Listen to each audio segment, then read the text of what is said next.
is a day where we're going to be practicing.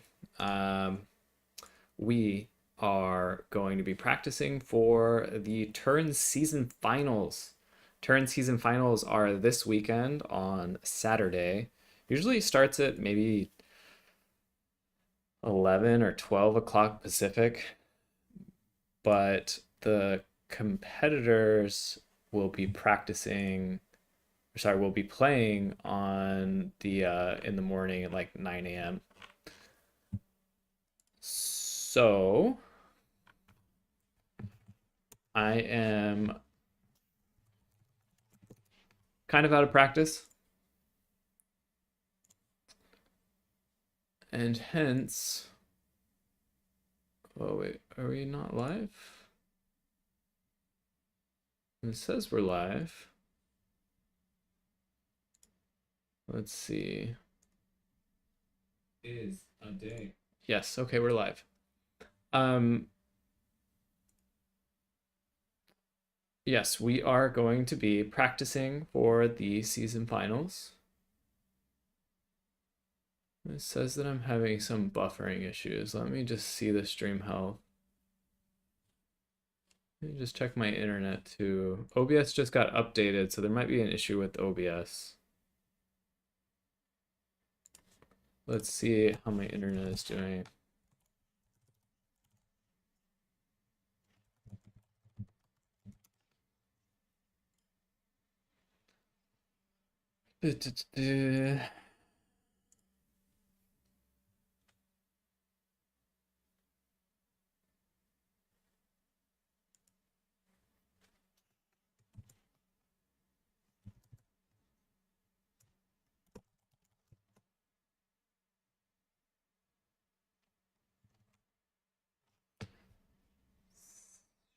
My upload speed is very bad.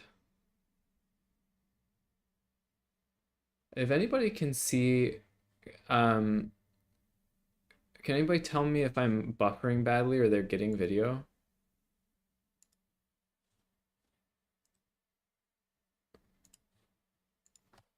Hmm.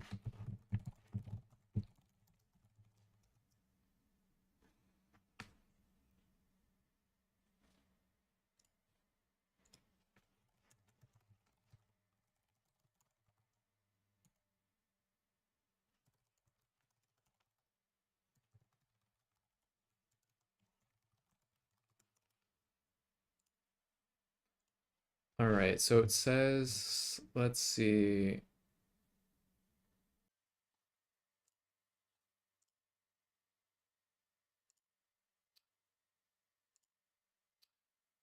Okay, let's see if this fixed it.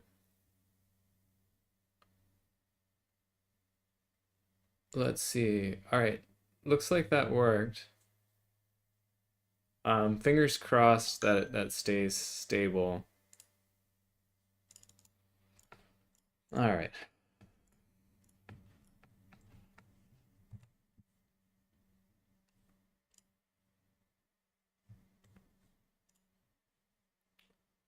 My first matchup is Greenskin versus Dwarves. That is an interesting matchup for sure. Okay.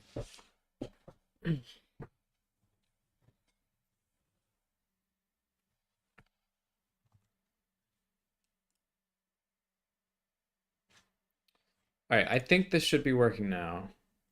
Definitely confirm. Feel free to confirm if it's up. Hey, Space Pope. Good morning. Good afternoon to you.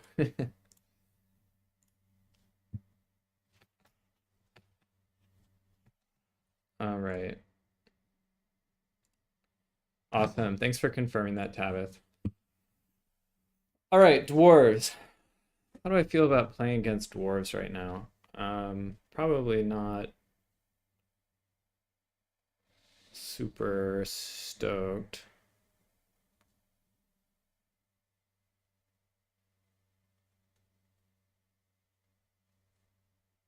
The big thing that I got to think about is how am I going to deal with the gyrocopters?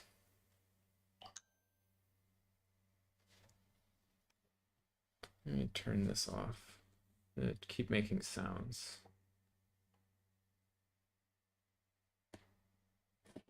Whatever. Okay. Let's think. How am I gonna do this? Jeez, this thing is annoying. Okay. 1 second. Oh my god. It won't stop. Jesus. It won't leave me alone.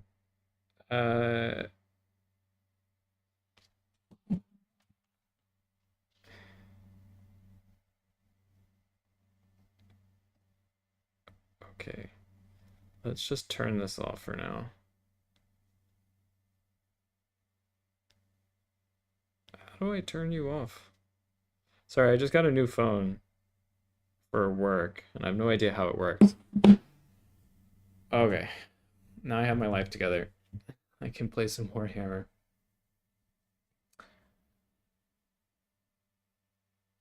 I think I want to do...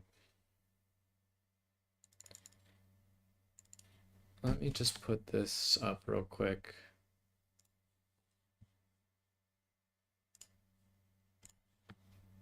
And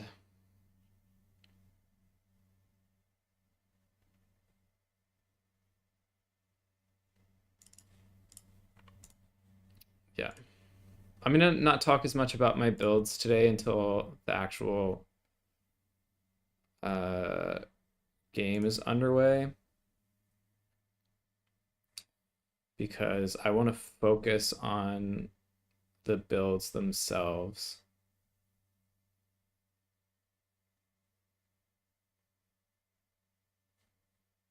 All right, and that's what I'm looking for.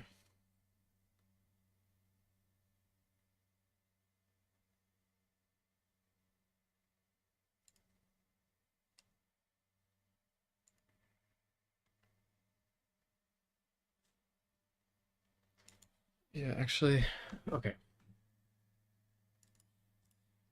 Starting this a little bit late. Scarsnake is not hiding.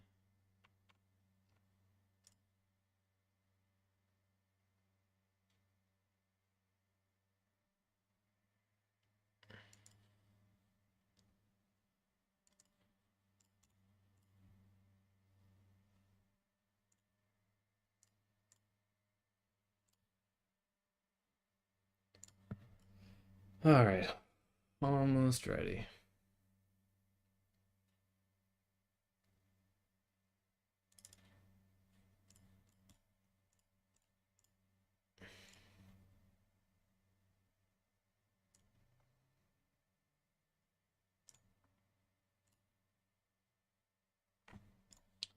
Okay, and then I want the cheap one. Yeah, this part might be a little boring to you guys, but I'll be going towards a big stretch.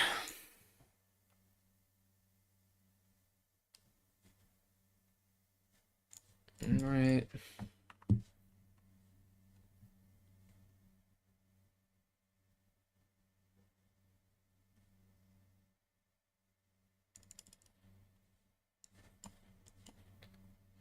Yeah, so one goal that I have today is to be a lot more aggressive at the beginning of the battles. So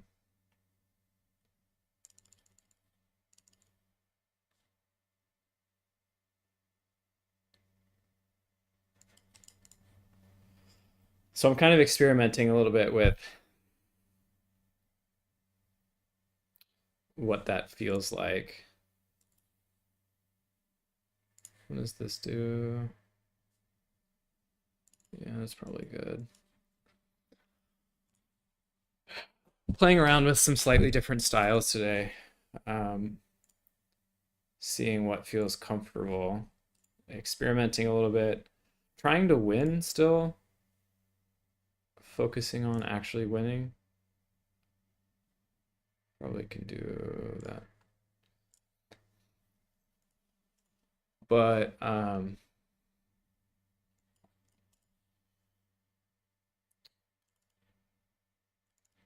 taking risks. Make sure the unit caps are on.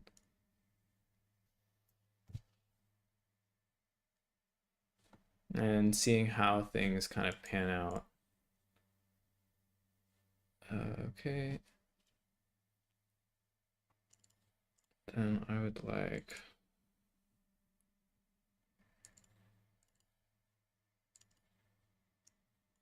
this.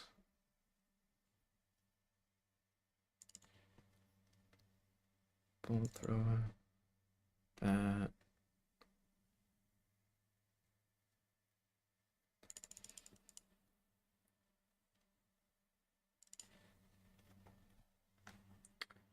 And then pump wagon. Another squig. Another hopper. All right, nearly done. Thank you for bearing with me.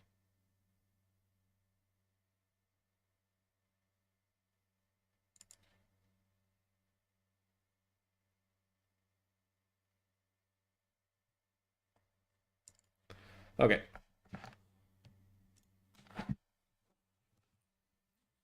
Done with this.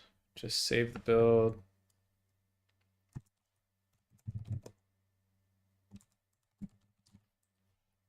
Okay.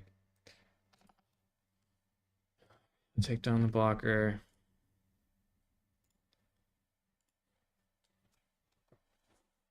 Hey, Tabith. Okay, so you said, besides Turn Discord, where can I find replays to watch? I've learned that watching cast is not helpful. Just entertaining and watching high-level players plays make no sense to me because I'm barely understanding the basics. Yeah, that's fair enough. Have you found the community replays channel on there's like the replays for Turin in Turin's Discord, but then there's also community replays. And the community replays are usually not as like intense of players. Let me turn the heat on, it's cold here.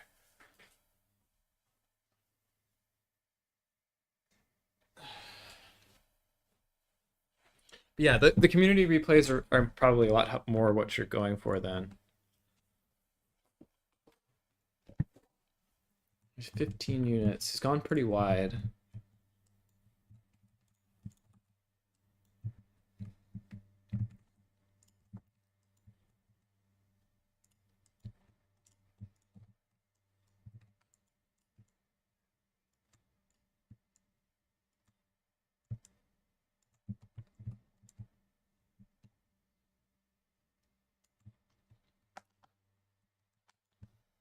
Okay. So my goal here is to move at the points pretty aggressively at the beginning. Even if I'm trading down a little bit,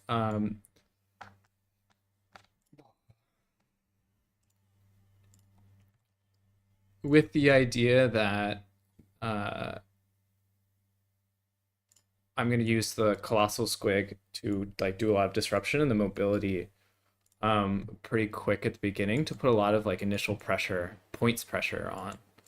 With a large army like he's rocking of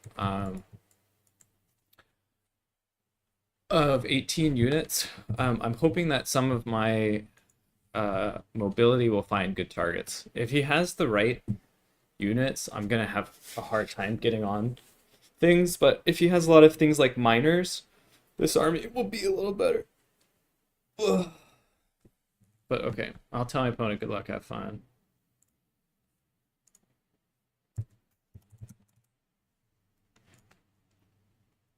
First game of the day, always a little rusty. See how this goes. All right, so he's gone very heavy into the miners. Miners and rangers. I'm guessing he has a lot of rangers too.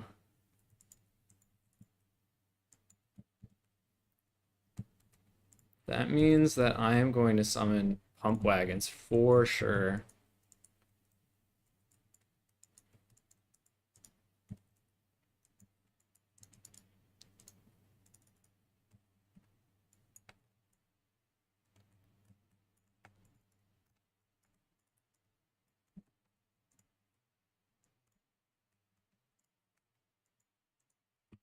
Because the thing that he won't be able to protect a ton of rangers with such a wide, cheap army.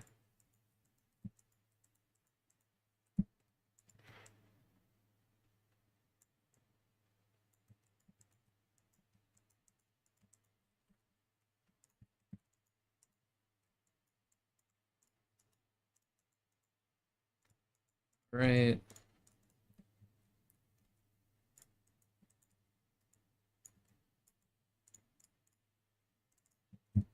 I'm just setting up for a big surround.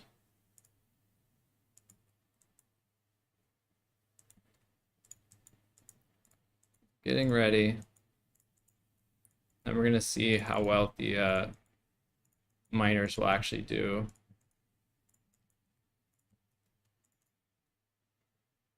It's funny, maybe I'll go like all the way around with this thing. What are you shooting at? Alright, that's fine. And then I want another one of these. I think it's about time to go in. So, alright, you three go around the back. We're gonna push you in. Alright, you just need to drop this summon here. Alright, we're going in now. You go in. You go in. Alright, the gyros are shooting here. I'm gonna summon more cav.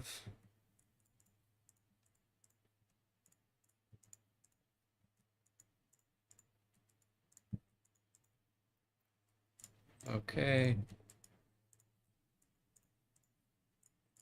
You can come in. I'd like to capture the point if I can. Where is my caster?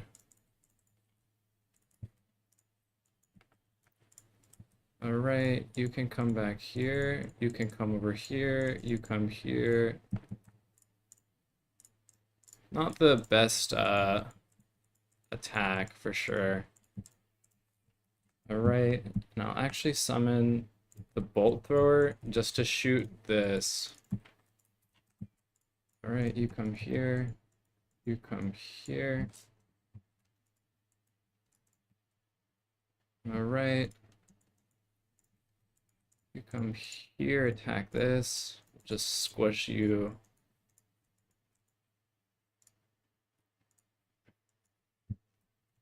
All right, bring you back in.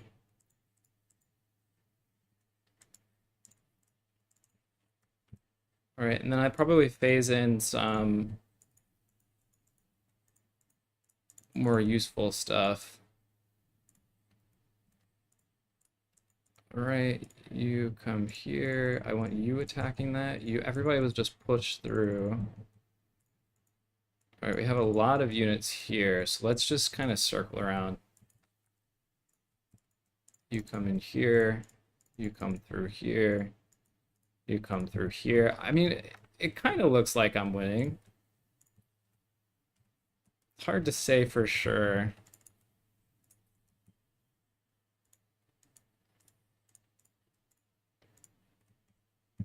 All right.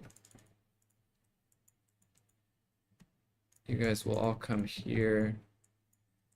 Let's essentially rotate this way. All right, and I'm just going to be backing up my push. He's summoning a lot of Slayers now, and I'm just going to be trying to counteract that a little bit with cast it on something, please.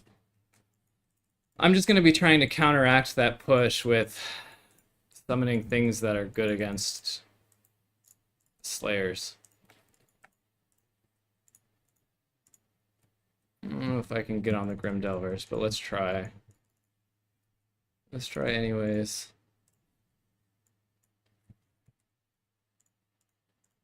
You come here. Wait, is that on the ground? Oh, nice. All right, everybody attack that, please. Wall again. You are way too far forward. let's say just remembering more Savage Orcs. I think they'll trade pretty well into the Slayers.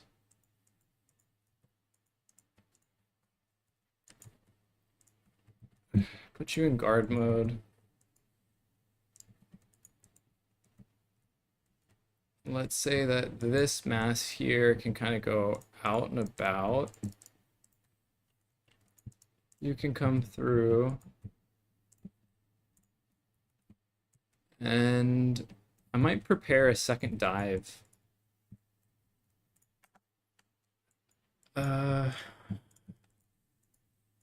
Yeah, I'm gonna come back and through. Oh, I meant to do the Tormentor Sword there. We can do this for a second. Boop. All right. Probably just bring this out. Shoot you.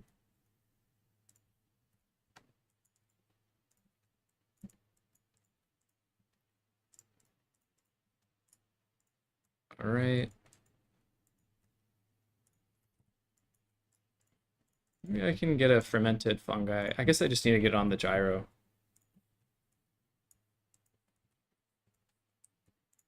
All right, just keep the point. Keep chasing. That's comfortable. All right. You keep attacking here. You shoot there. We can come point blank there. Probably just keep summoning some mobility. Killing my caster, not a big deal.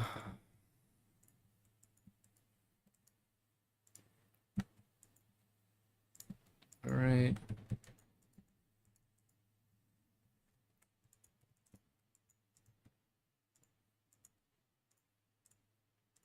See if the bolt thrower can kill that. I'm just kind of ignore the Lord. Maybe I'll bring an extra one. I think this game is kind of in the bag, honestly.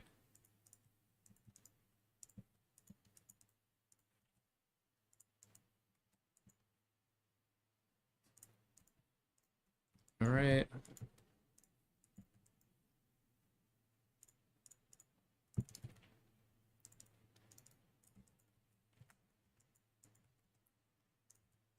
Yeah, I mean, I don't need to be too over aggressive here. I have a bit of time to work with. If I can summon some nasty skulkers again, deal with miners. No, I'll probably just wait for another squig hopper, deal with these. All right, now you guys all come here. We can swarm now. He doesn't have enough resources to protect it. Let's do this. Do a nice juicy Tormentor Sword. Then boop, boop. Okay, you can keep trying to kill the gyros. All right, GG.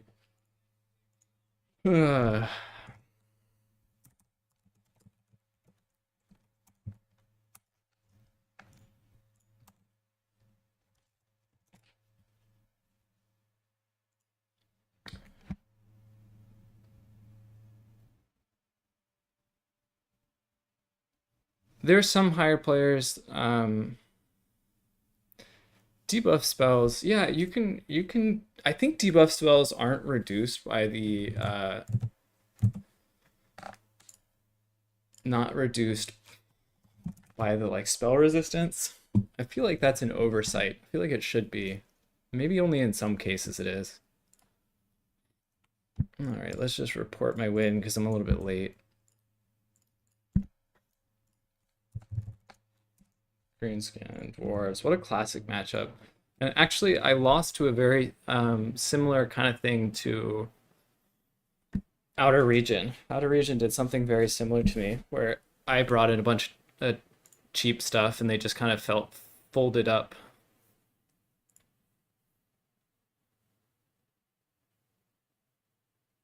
Because it's like the ideal target for things like squigs, I guess. A colossal squig just straight up died.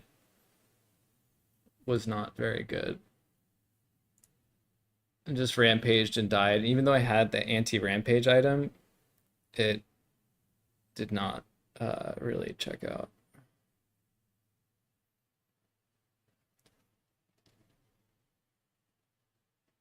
Yeah, I mean, I feel like nothing really did that well, but on the other hand, it might also be because he had a bunch of miners and rangers, so mostly just cheap stuff, so it didn't look like they were going well.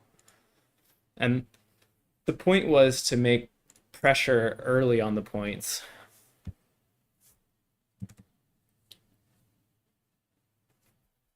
Make him work for it, basically. It's cool in here. Um, and Tabith, the community replays have a lot of just like newer players. Sometimes turns replays do too. It might be a little hard for you as a new player that's not familiar with some of the players to know which ones are which.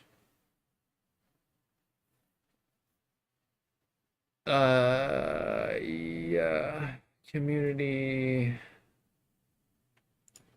replays.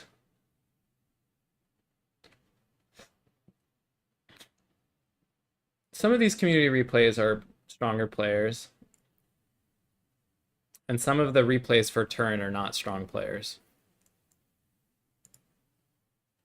It's worth watching them if you don't recognize their names.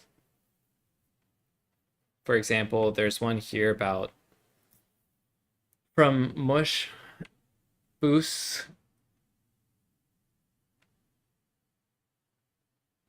Those might be helpful. Silvos, Shaftesbury.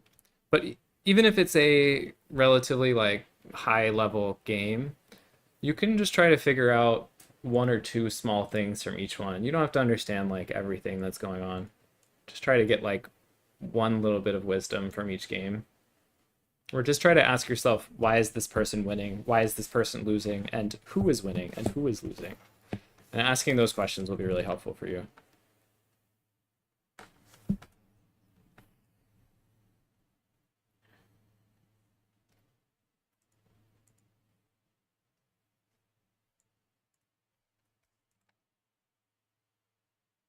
Yeah, turns mine in its face. Yeah. All right, fair enough.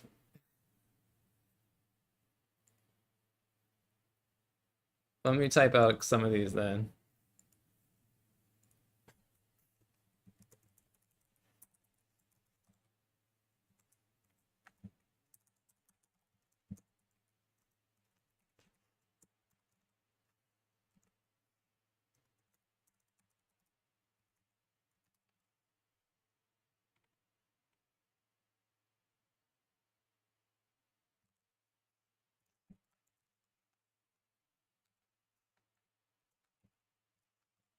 Space Bob.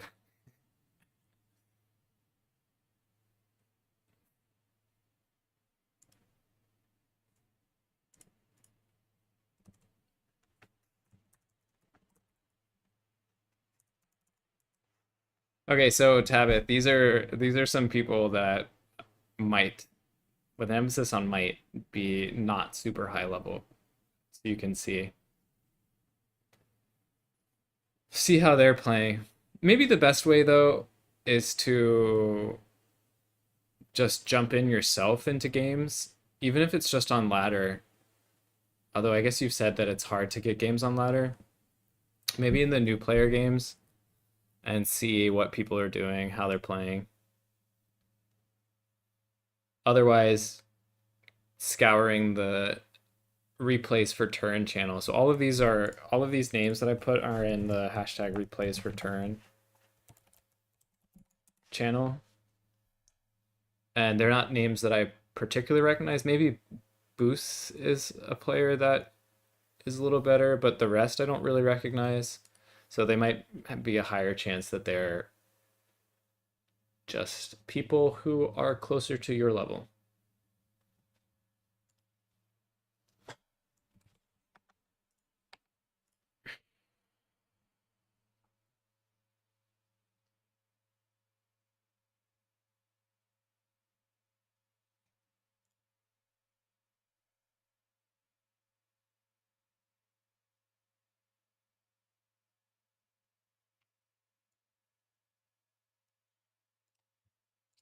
Second map looks to be Eastern Isle Colony, and I have chosen the Wood Elves.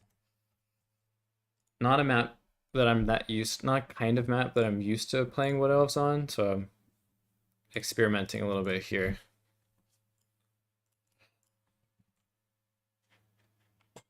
I'll go to the bathroom and be right back.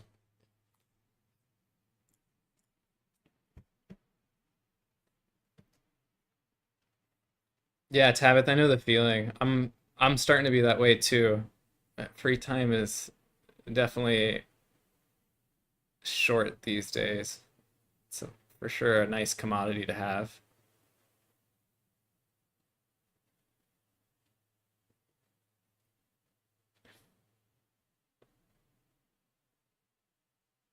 Yeah, I think it may be my initial engage.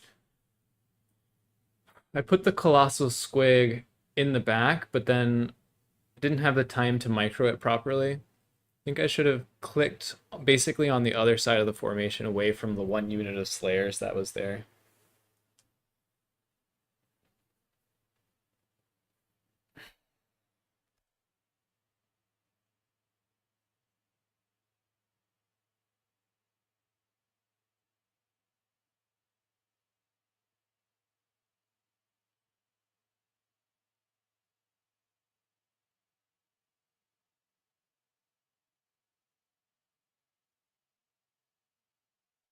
I think I'm getting lazy about my cav micro too. I feel like I'm not getting good use out of cav these days. But all right, I'll be right back.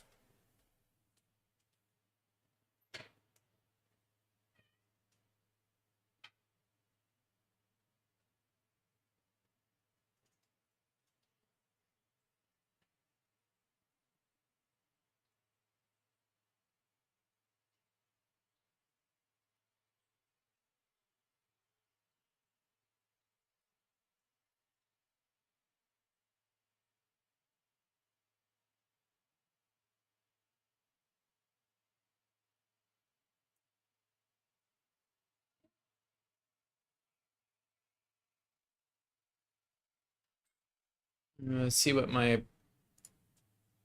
let's see what the if we're playing 4 rounds today or 3 rounds.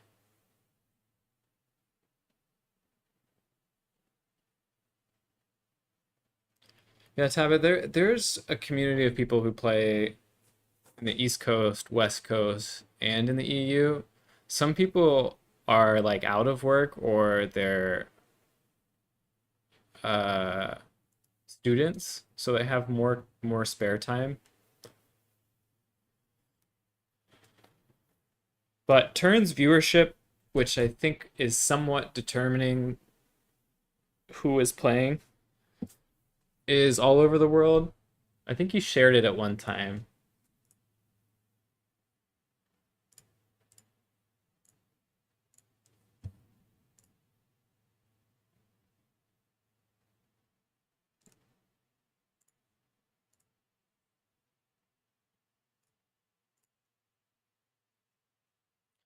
All right, the next player is Martin. We have Martin as our opponent.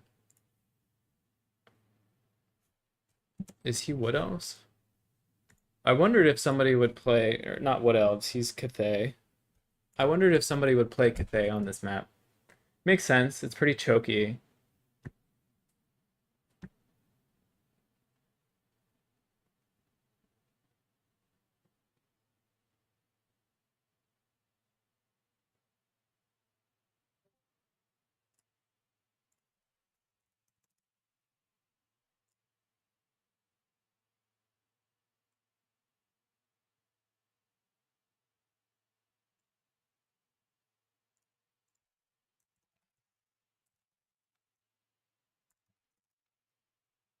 Let's check to see. I see the.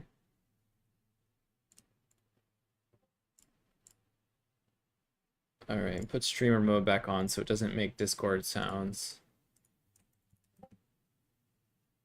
So many notifications.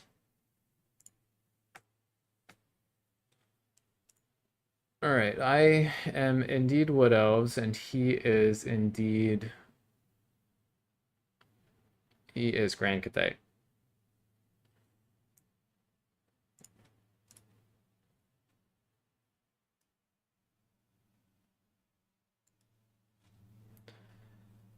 Okie dokie.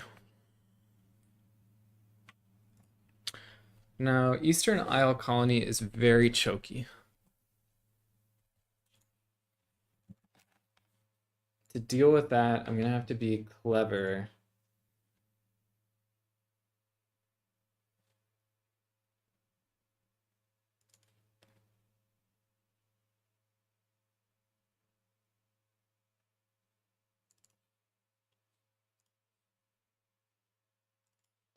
There used to be an old tech where you would go invisible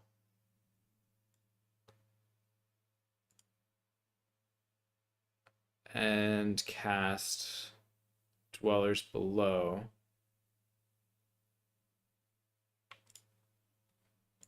I wonder if that still works because I don't know if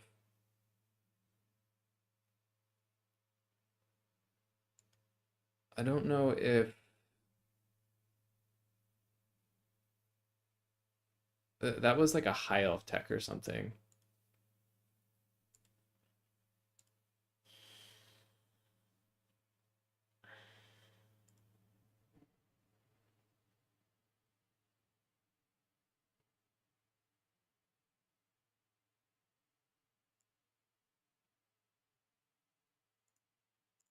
Let's try it.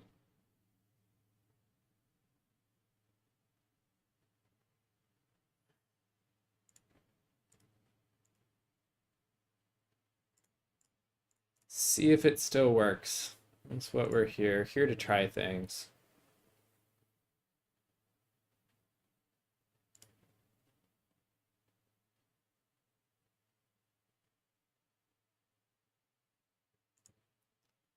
So overcast is 22. 22 plus 6 is 28. Okay.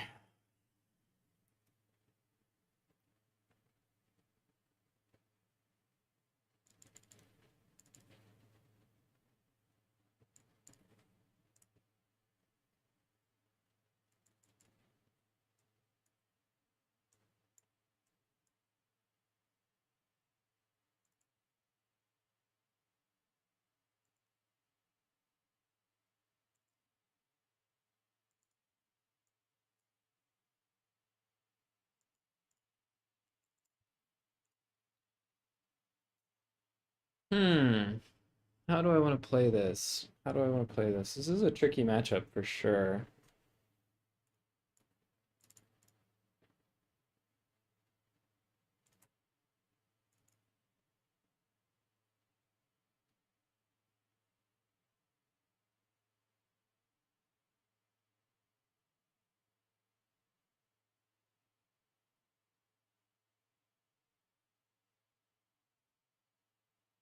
And I don't know exactly how the Wood Elf Cav does into the Grand Cathay Cav. Will Wild Riders beat? Presumably Wild Riders beat Jade Lancers, but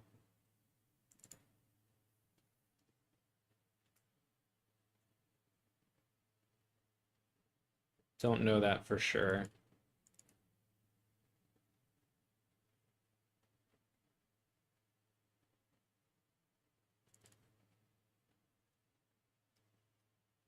Uh,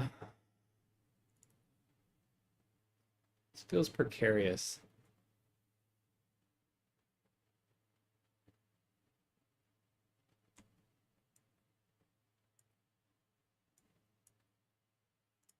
All right.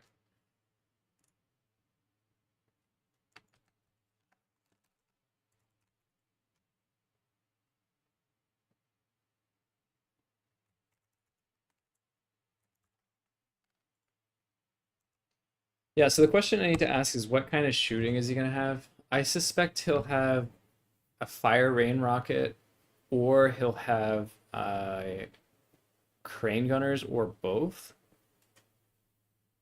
I'd be surprised if he brings much different.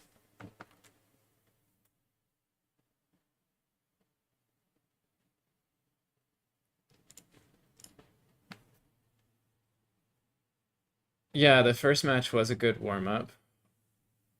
Hi, Pizu. Good to see you. 1 a.m. is pretty late.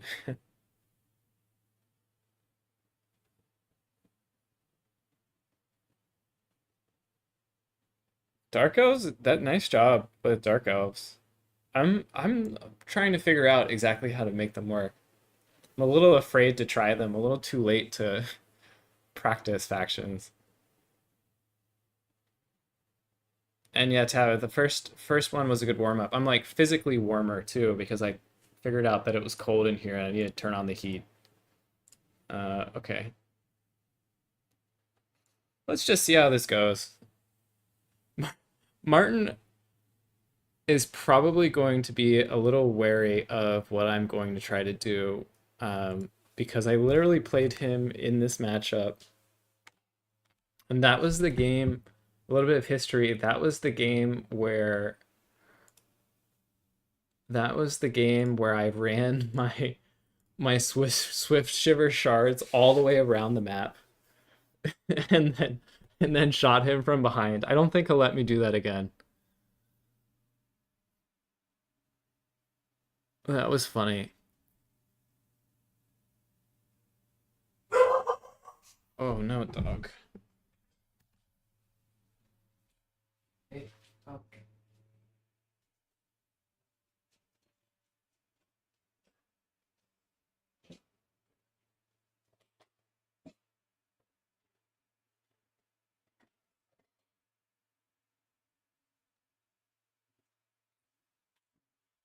All right, my dog wanted to sing a little song before we started.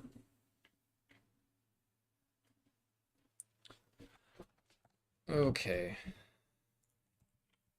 I think the Oh, that's so tempting. No way I don't get found out.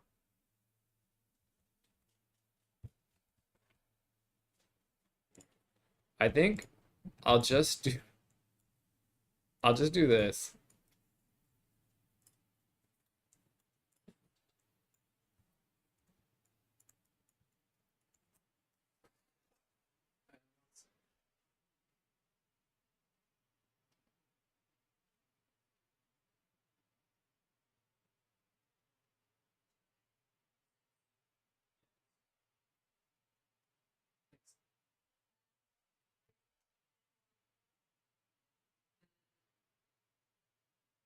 Yeah, maybe I'll try to grab my.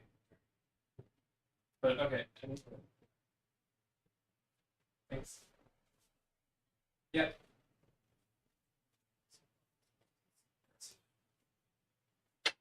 Okay, I'm back. Sorry to Martin.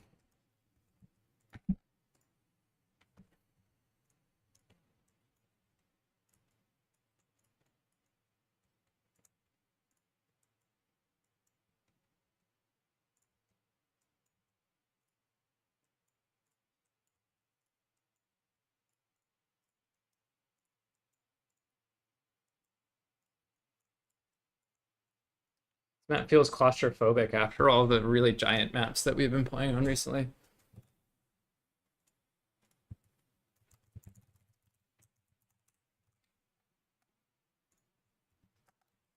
Okay.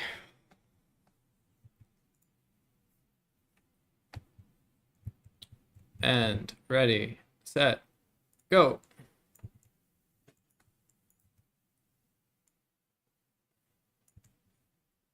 Crane gunners. Surprised he didn't put something over here. I really thought he was going to.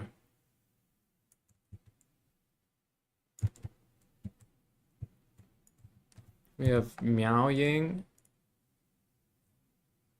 with nothing. Just the dragon. Astromancer. Oh, the crows have spot. That's a little problematic for me. But okay, let's go here.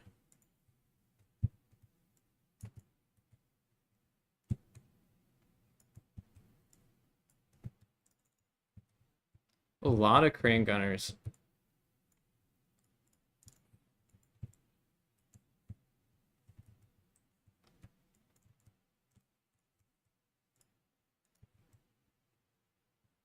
It was the more obvious play. And then I think I'll just summon more garbage.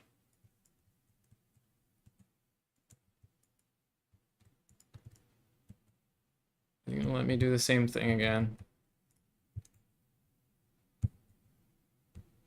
The crane, the crowmen are like so high up.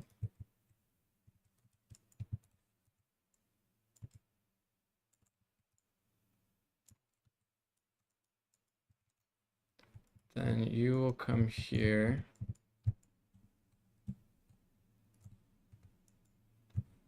And we are actually going to just push.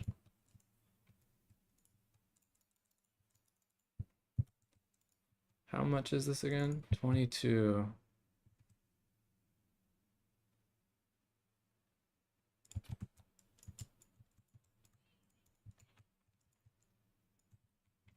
All right, please push up. I need you to get in there.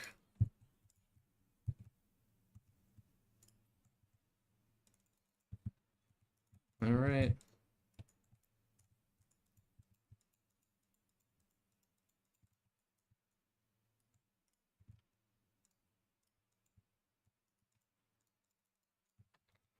All right, I need you guys to focus fire. You can get out of there.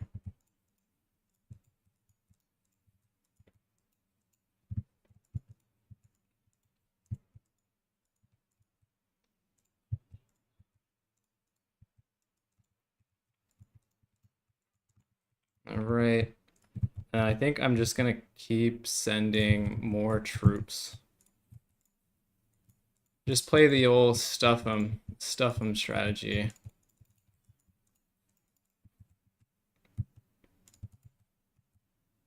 All right, you can kill that. No, you come here, please. Yeah, you can come over here, that's fine. You can shoot there.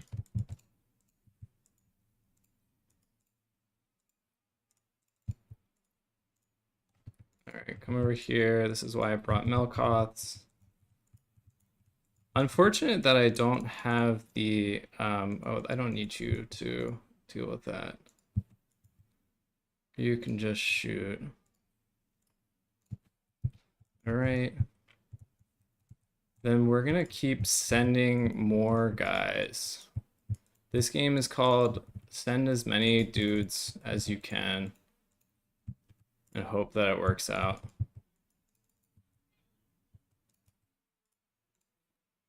All right. You can do that. You keep shooting. And I think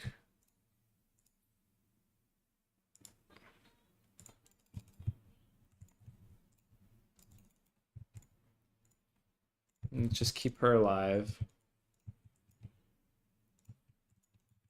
Right, you two shoot that. You shoot this. All right, still trying to kill that. Let's get some more Wild Riders just to deal with the Crowman. Oh wow, look how fast she died. Is that just the Crowman? Jesus. All right, well that's a problem. Come back, come back. Crowmen are just so strong.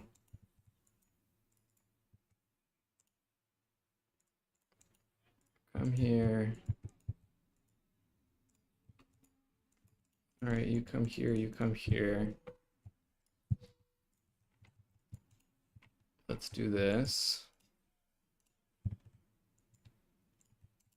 Right, shoot the Crowman. Shoot the Jade Warriors as they're running, I guess. Why did you not attack? I gave you orders. I must have missed. And then that's not great, but at least my Lord is saved. All right. Jade Warriors. All right. We have to win this here. We can't. Let's just leave you here actually on the ground. All right. Onyx Chromin can take some damage from that. You come here.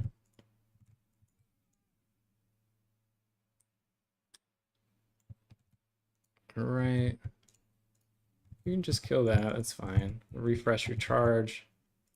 You come here. Probably wait for some more spear. Maybe we'll just bring some spears on the back point. Ideally.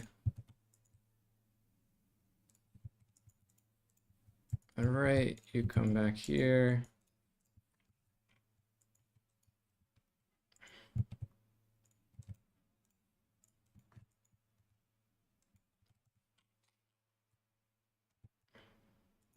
Wow, you didn't move.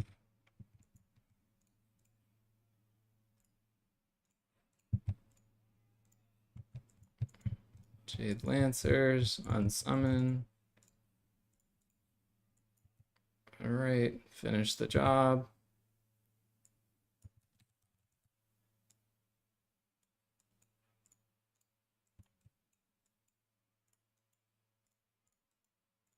All right, just prepare another charge. You're a Jade Lancer, so let's see how that actually worked out.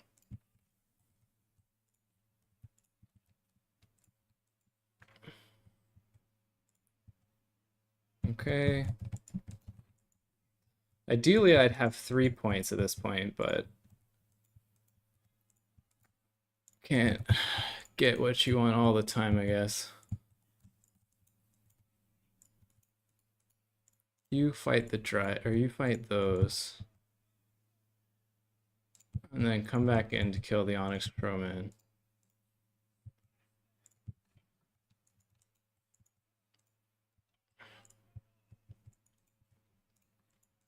There we go, okay. Now, I think I need to hold this point for a little bit longer. Peasant Horseman, I can deal with the Peasant Horseman. I wish I had a Spearman over here. It'd probably be my next summon.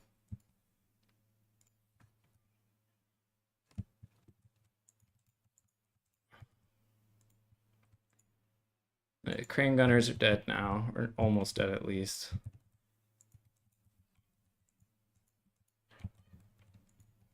What do I need on you? All right, get you back. Pull you through the Jade Lancers. I want you to kill the Celestial Dragon Guard. That would be nice. All right. So he's not going to let me have that for free, which is understandable.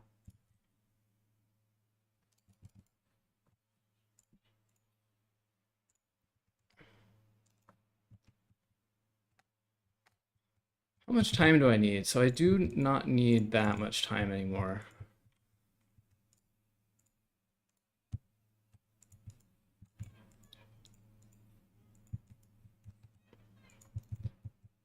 But I do want to nuke. Oh, she routed again. Okay. It's unfortunate. I'm gonna summon an Eternal Guard unit to get some cheap capture weight to the back.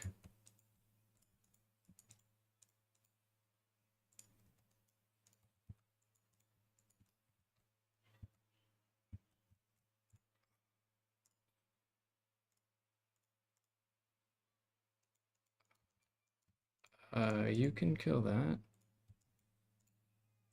I don't think he's gonna be able to do this, honestly.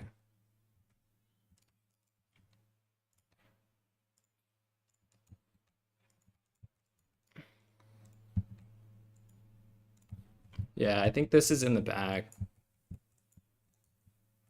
Playing into the Cathay problem, meaning that he doesn't have enough infantry to clear me out.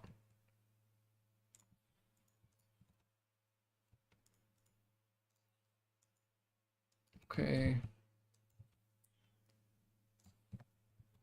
I'd like my lord not to rout off the battle, but too much to ask for, it seems.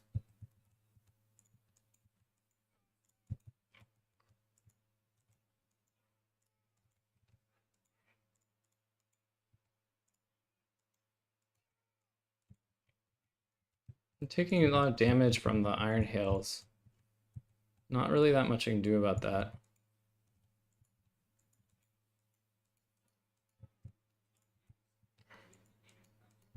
I mean, you can't capture with the peasant horsemen.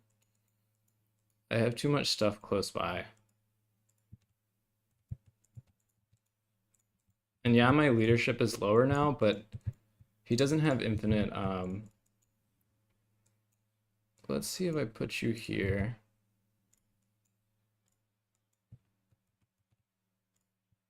There's no way he can do this. Wow, look at that. That was just the crane gunner.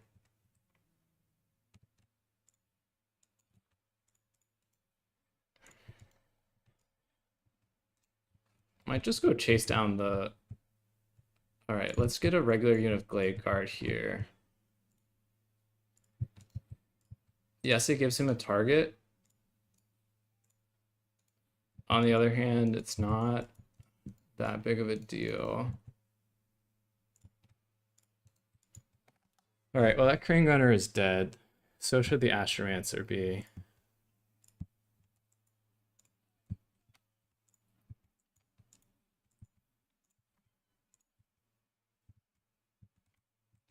All right, astromancer has gone to this crane gunner unit. I'm gonna go chase that down too.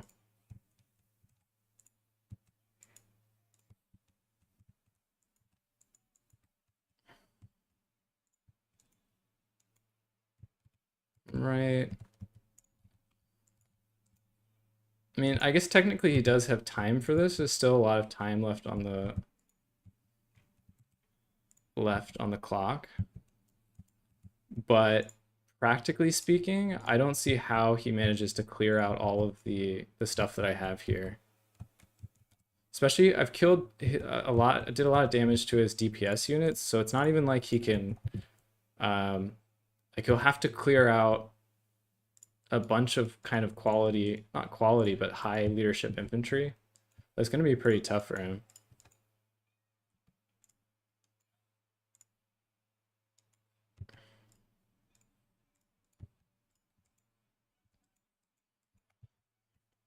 And I'm getting all my calves back in the pool.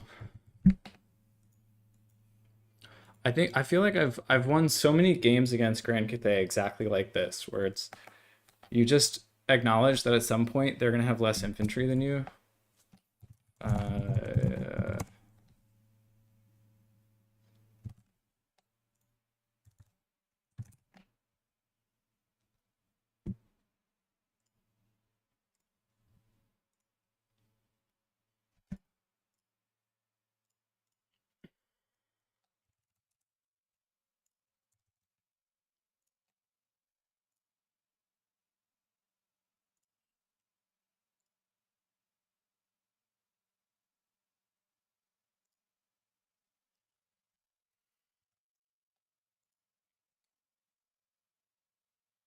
Martin is upset that Wood Elves is not banned.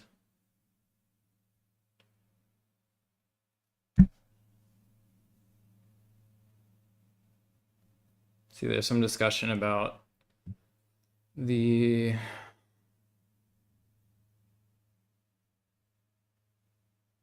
kind of factions to play.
Yeah, so definitely abused the Cathay problem there. Not having infantry and definitely not having infantry that do offensive damage. Peasant spears with expendable cap weight. I agree. That makes it a lot harder for Cathay.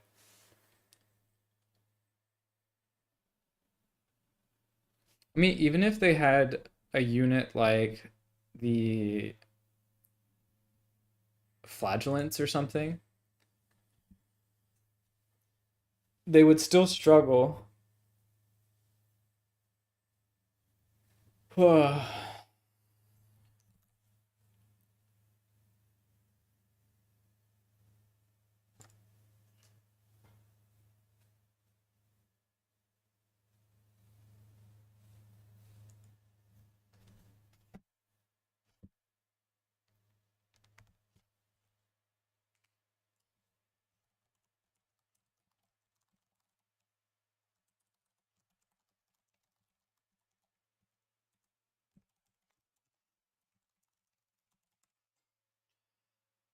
All right.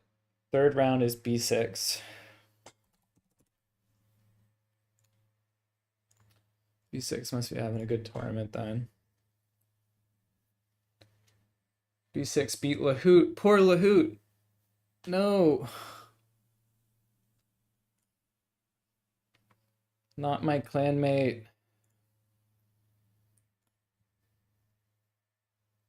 Kick the player.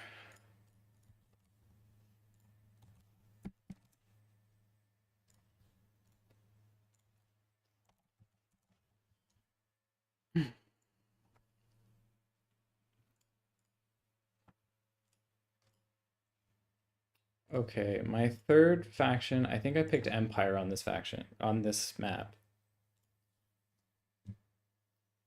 Again, looking to experiment a little bit.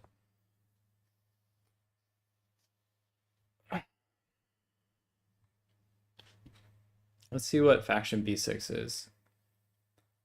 B6 is Chaos Dwarves. Interesting.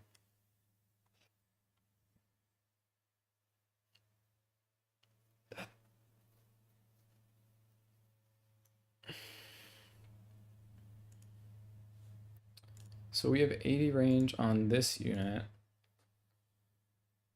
And on Chaos Dwarves, they have 140 unit on those. AP on the Pistoliers is really bad. And part of my idea is not going to work so well.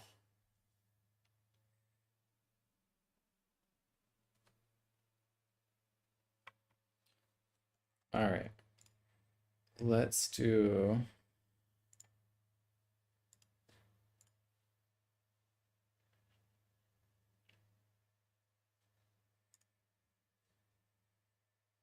Man, crane gunners have gotten so popular recently.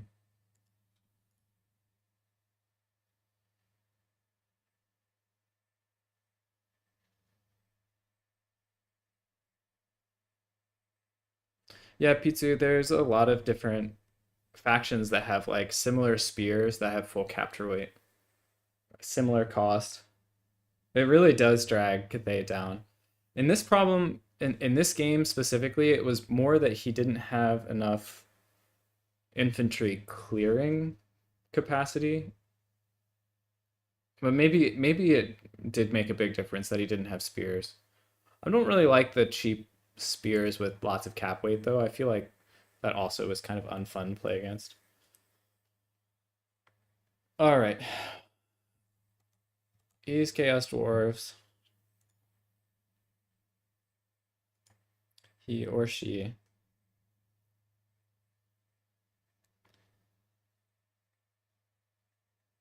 Let's think. This would actually be funny to do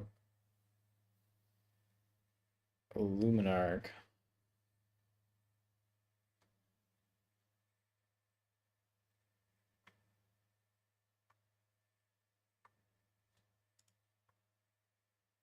Let's try it. I might really regret that.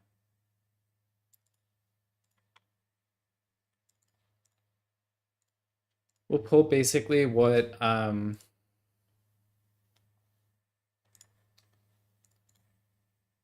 basically how outer region plays.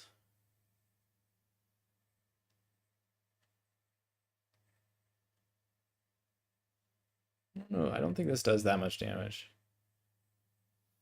But yeah, let's just put up the blocker real quick before I forget. And then let's do some silly stuff. Been meaning to do this actually for a while, and I just keep forgetting. I don't play Empire that much, so not surprising.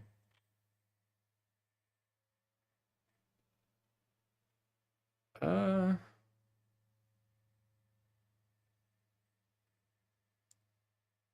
could be good.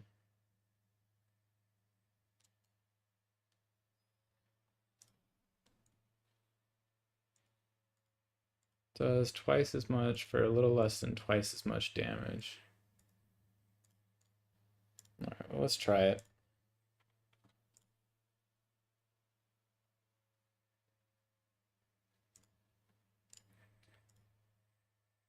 Okay.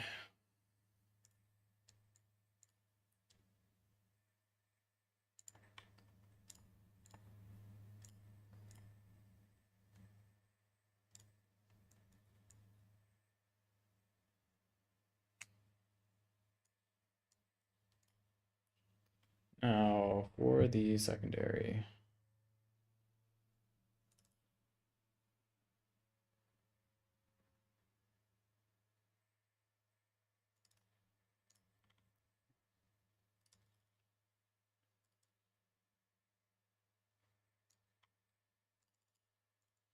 Okay.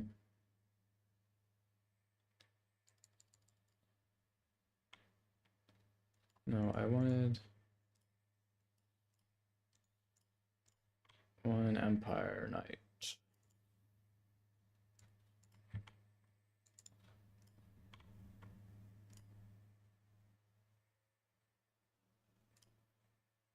Okay. Then a couple great swords.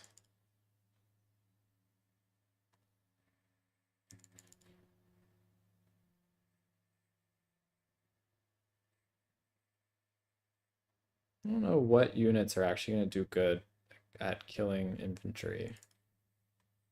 A Triad Demigryph might not be the right choice.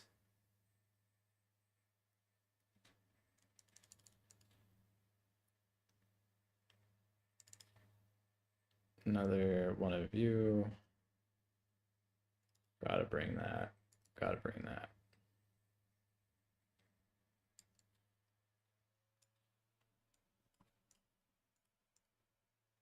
All right.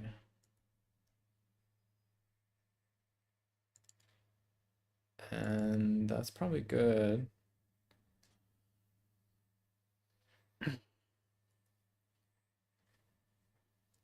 All right, let's see how this works.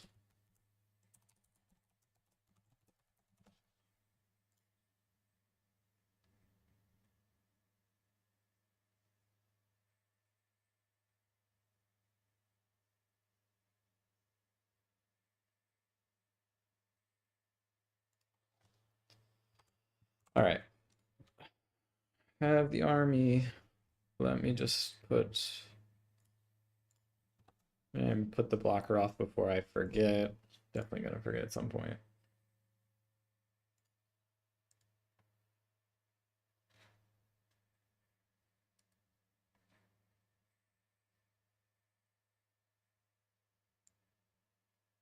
It's funny, in this tournament, I've played RTK player first round, RTK player second round, RTK player third round. They're coming out of the woodwork. Flying left and right.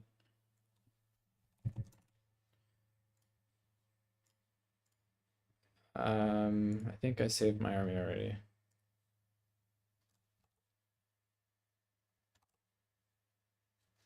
Let's do just make sure.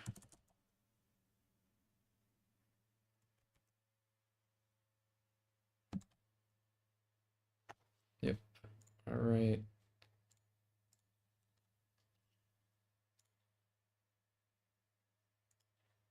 The stream's still going okay? Let me check the stream health.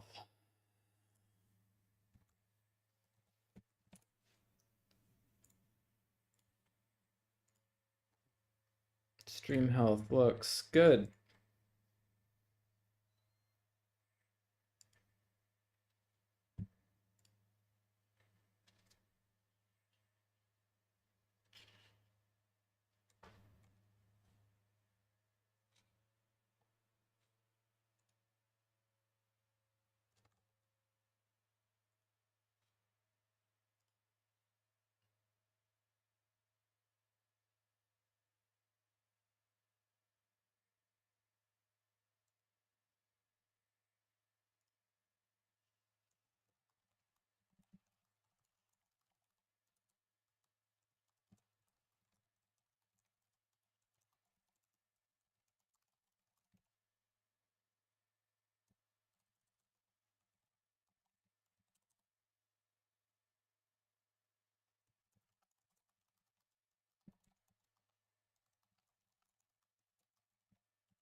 All right, my opponent seems to be having some trouble here.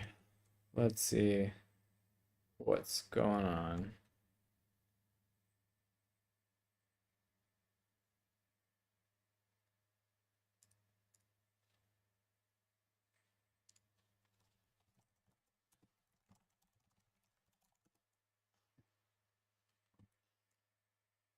What's going on?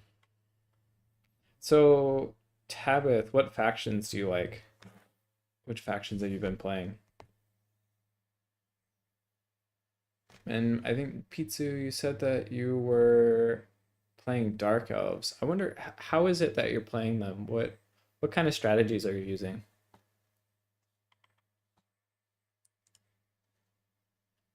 Hopefully people are still here and not waiting in between the rounds.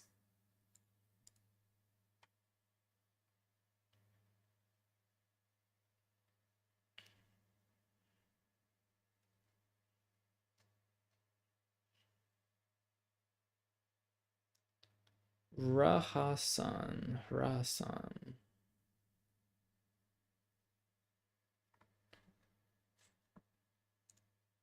All right, opponent is not responding.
Oh, okay, just waiting.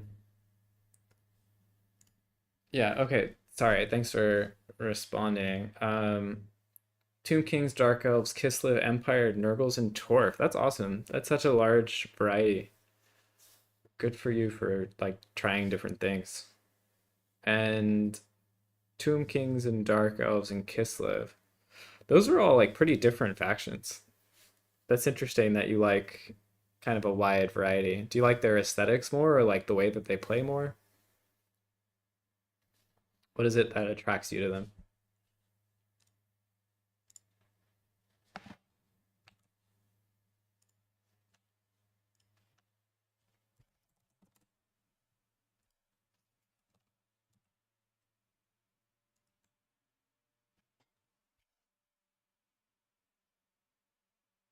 Yeah, we finally got into the game. Well, I need to turn off the blocker, or is it already down? It's down.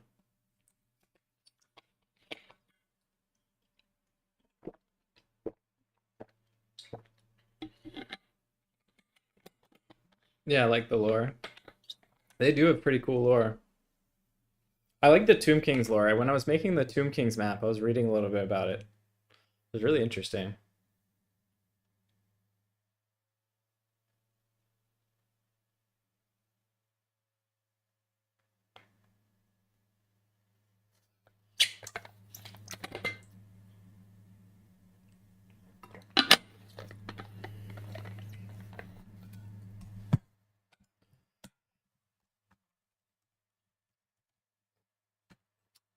Yeah, I was reading about like how they were became Tomb Kings. I like the aesthetic of Kislev. I don't really know the lore of Kislev, but I do like the aesthetic of Kislev. Like kind of Slavic or Polish.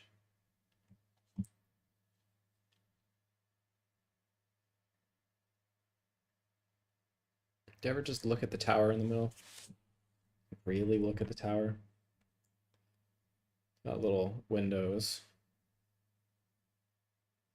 It's interesting. This must be like the I bet this gets higher quality, but my setup is not so high quality. I had to turn down my graphics at some point because my computer was aging and it got like slower.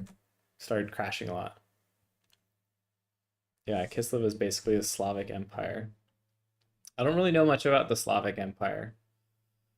Was this an empire like during the times of like the Ottomans? Okay. What I have done has been kind of silly. I have a Luminarch and 3 netcasters. I am trying very hard to keep my Luminarch alive. And then going to be doing a lot of skirmishing.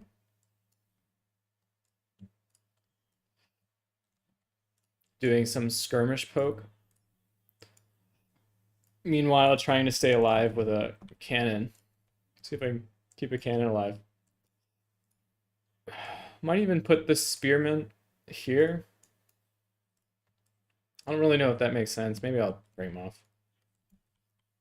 What I'm a little more worried about is like a Death Shriek. Like a Death Shriek will be good against the Luminarch, and I don't have that many great answers against the Luminarch or the Death Shriek, but I do have Shem's Burning Gaze.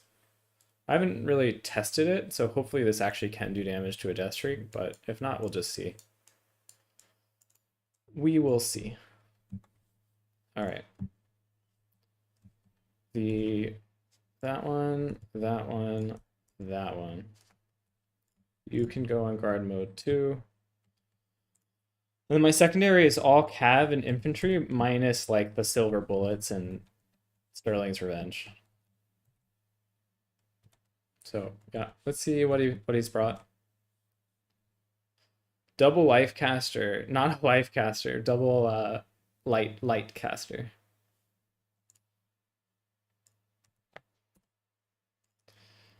Yeah, when one net of Amatok is not enough. Overcast is 18. Overcast is a lot more expensive. Chances are that I'm not going to be able to use all that bomb, but I'm willing to risk it. I'm not sure what to do with this one spearman. And then you just sit by the Luminarch. That's your job.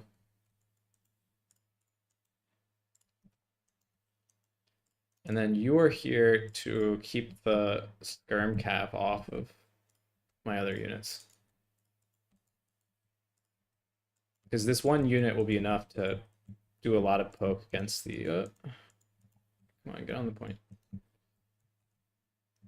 He's brought a lot of... He brought 1 train.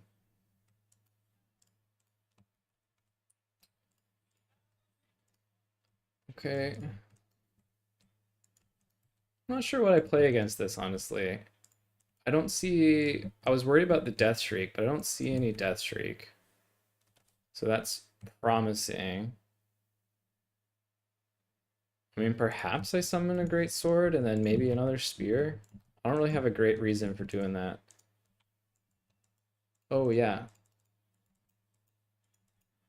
Come shoot that, please. And then Luminarch, let's get you over here.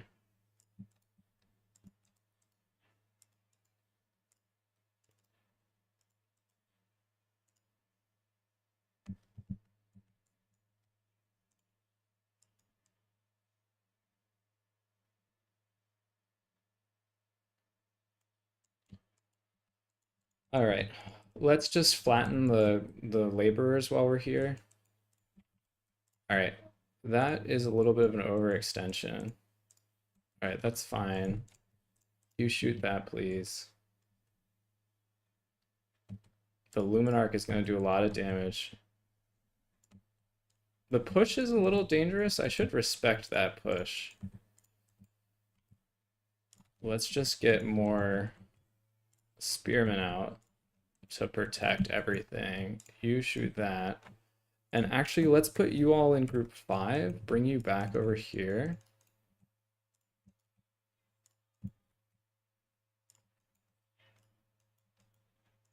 And while we're here, put that on you. 5 there. You come across and hit this. Oh, shoot the Lord. All right. Already my extra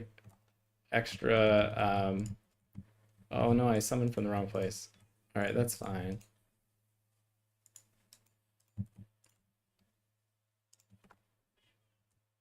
And then 5, I would say maybe here. A lot of aggression. I can respect that. Marcus is in a lot of trouble. I don't really have great ways to deal with that.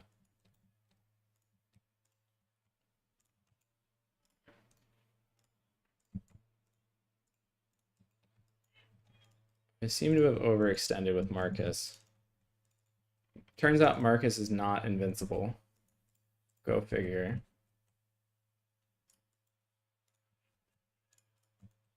All right. You just kill that real quick. You can come here and finish that off. You can come here and finish that off. We'll just have to be... We'll have to say goodbye to Marcus, I think. We're gonna have to do the rest of this without him. Maybe there's a chance to keep him alive.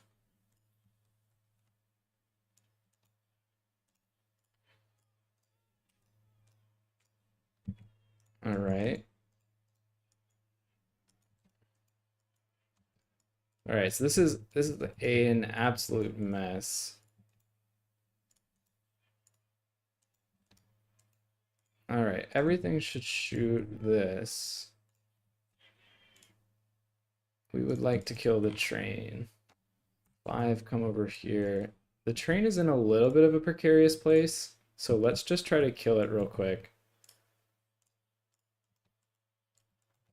I think I'm doing okay. It's not ideal. And then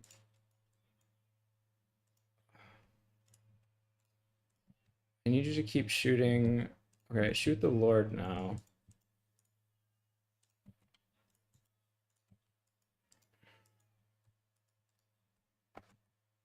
And then the 5 of you, or the 3, group 3 there. All right. 5 here, you come here, and let's just start putting some pressure on.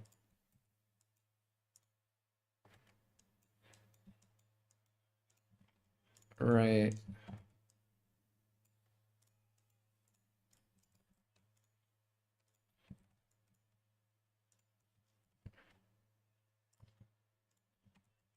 Okay, now we can push up And let's get Sterling's. And we're just bringing all of our AP stuff out. All right, Kadai Fireborn. Probably the same fate is going to face them. Let's get the Demigryph Knights out. Let's just actually, let's get the Demigryph Knights on the Wolf Riders so that I can shoot with the... All right. Lord is dead, but so is theirs. And then I would actually like another Spearman to fill in a little bit more of the gaps. Come on, shoot the Lord, please. All right, we can just hit you. Train is back, or second train, probably just the first train. Shoot that point blank. All right. Unfortunately, his lore has returned, but that might actually be bad for him. That's okay.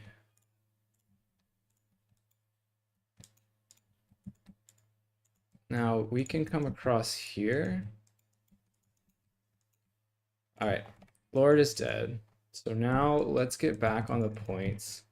We do have time to deal with the second train. So let's try to kill that. And we can use our nets again. All right, he's broken the rules actually. There's only supposed to be one train. So technically I think I would win this game by forfeit. But I think we can win this even still. Might just summon back Marcus.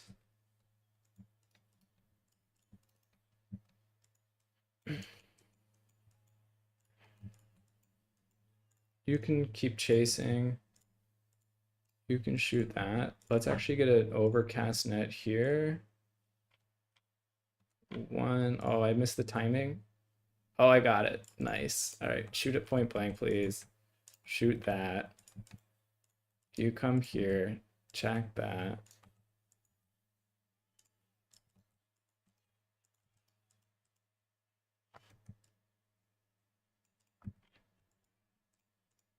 All right, summon Marcus. Shoot the trains.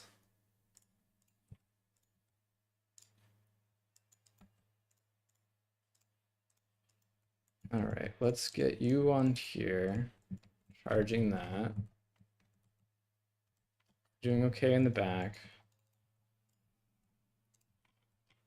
Shoot whichever train you can.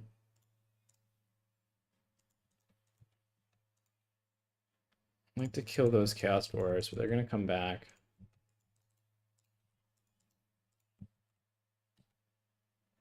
And just chase the Fireglaves with cheap spears. It's pretty good for me.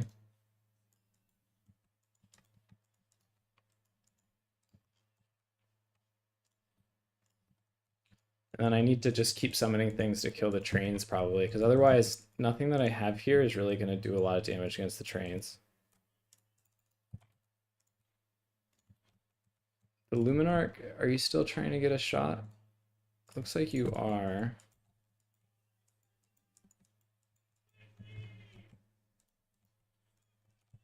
But also, I'm going to put a little additional pressure on. If the trains are the only thing that he really has to work with.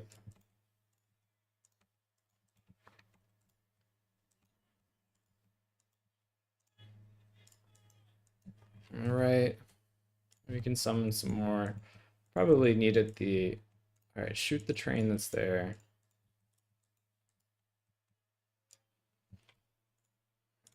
All right.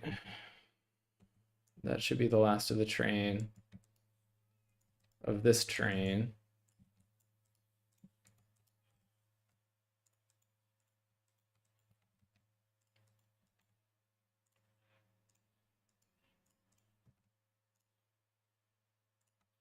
How is that train still alive? That's pretty funny. There we go. It's dead. Now, he doesn't really have any answers for the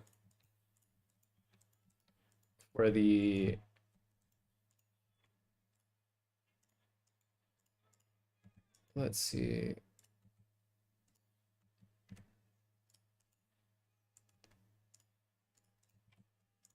We can drop a freeze here. I mean, honestly, like losing Marcus is bad, but on the other hand, the net is really helpful. The extra net cannon is probably going to have done just insane amounts of damage over the course of this battle. Probably shoot that.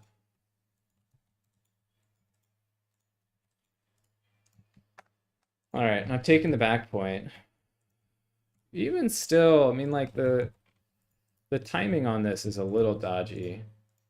I'm winning by a pretty large margin, but it's not like it was like my timing was maybe a little off. Like that pressure was really hard to deal with.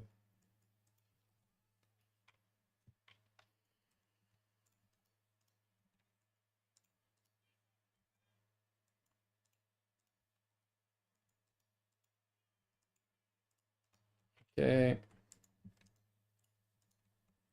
I mean, honestly, maybe I'll just unsummon this. This Luminarch is still here. It's pretty funny. You can go back in group one. All right, let's see if Shem's Burning Gaze. Do I have any more magic? No. Let's see if Shem's Burning Gaze can hit the train. It hit it. Didn't kill it. All right, the train is dead again.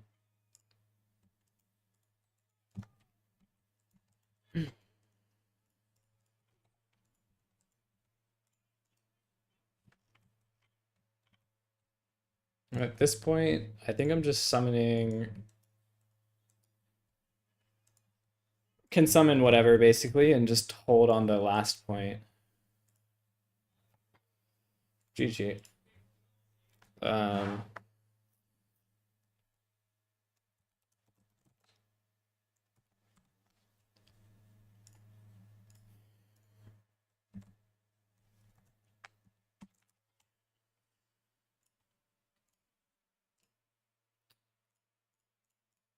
it doesn't make that big of a difference for the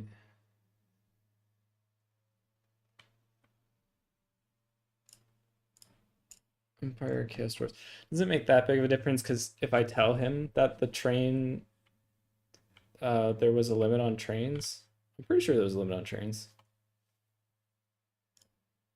So he brought one train, two trains.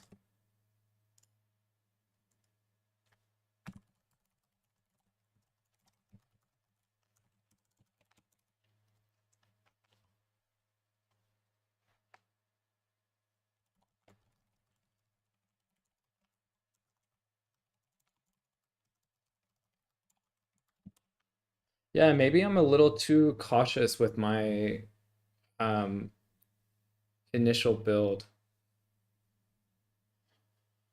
Like, sure, I have a lot of elements to kill his stuff. I mean, the Outriders were nice, but he is kind of able to walk at me. And that's what a lot of players are doing these days. They're sort of just like very aggressively moving into the backfield.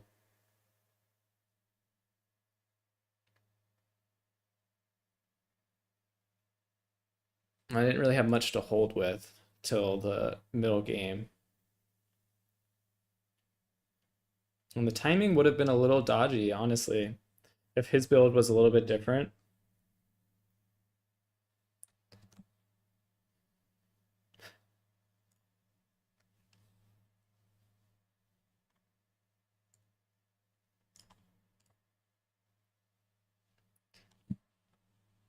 Trains are limited to one in some specific tournaments. It depends on the tournament, honestly.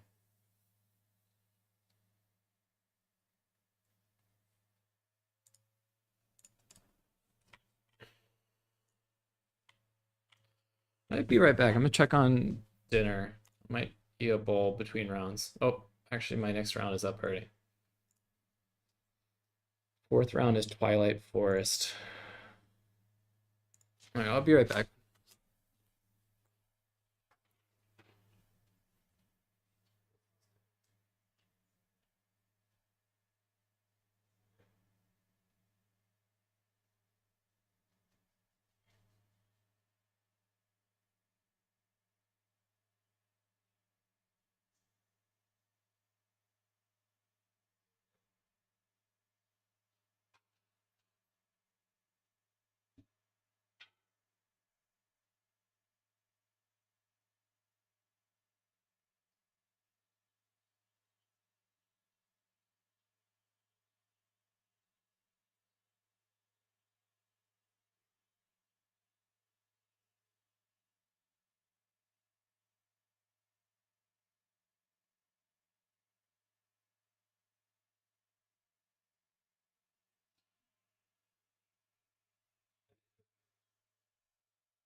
My current opponent, Blood Penguin, is like a super OG.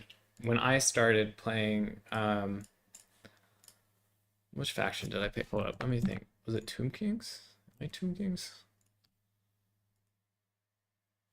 Round four, I am Demons of Chaos. Okay, Demons of Chaos versus Penguins Wood Elves. Oh man, what a bad matchup. Demons of Chaos versus Wood Elves.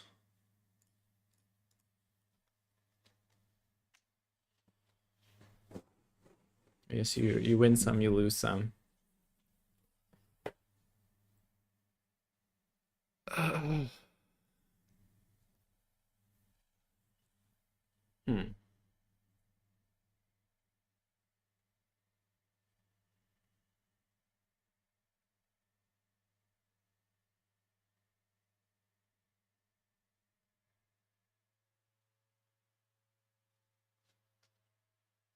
All right. Well, I'll put the blocker up. I doubt Blood Penguin actually watches my stream.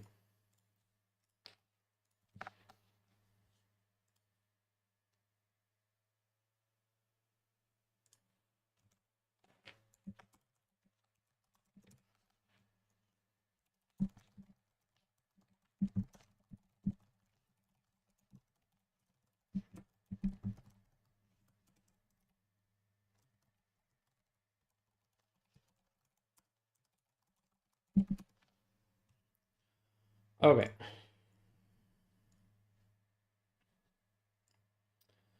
How do I do this? I'm actually going to leave the stream blocker down for this one and try to figure it out loud because this is going to be a tough matchup to um,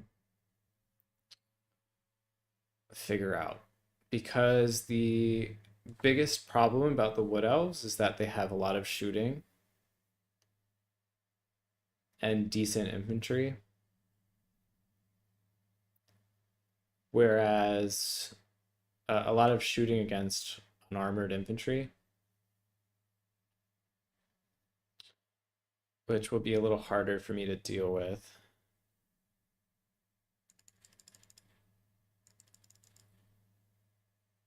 Let me see, maybe something like this.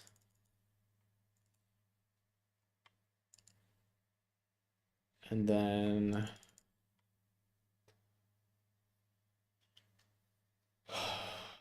problem is I won't be able to kill that many of the archers at once. There's no magic. Like the best magic against wood elves is easily uh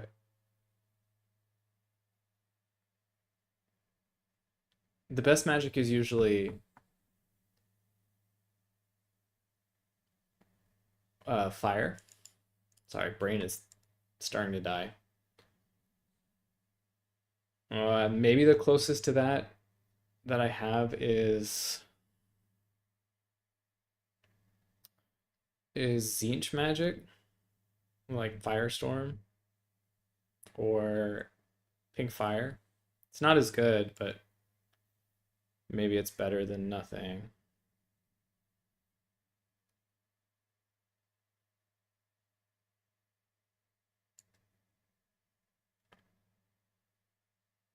Hmm.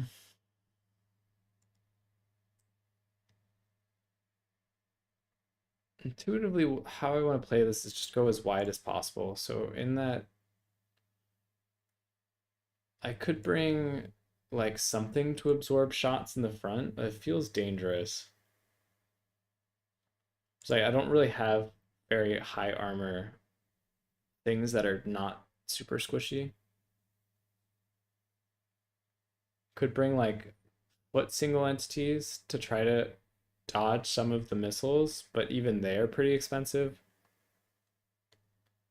which would mean that I have to kind of rely on either mobility or infantry to absorb most of the bullets. So anyways, let's just get this guy on a cheap. Let's keep him on the burning chariot for now. Fires of change, sure. chromatic tome, maybe that.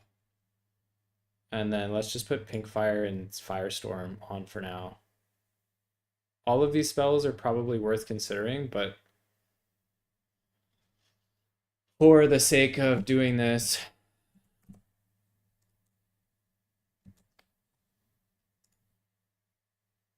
maybe I can drop one of these Nurglings. I think they're going to be not the most helpful. Maybe I can go a little bit wider there. Say we go 5 blue horrors. Drop these.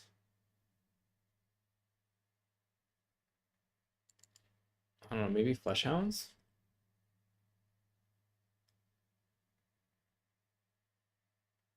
And then I can probably drop something on the Lord. Fires of Change.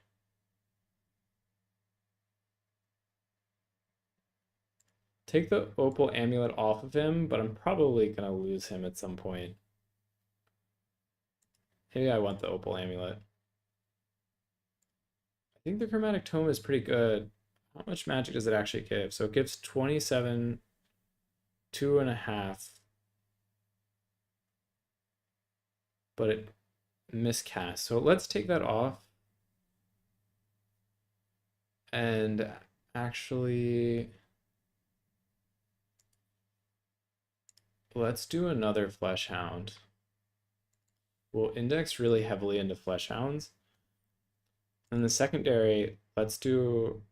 I want to try a Heartseeker. I haven't really tried them. It's probably not correct here. Okay. Then for my first summon, maybe I'll think about bringing...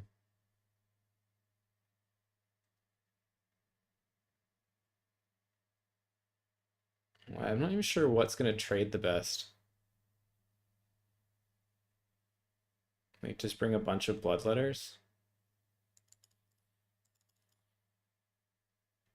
Something like that, maybe.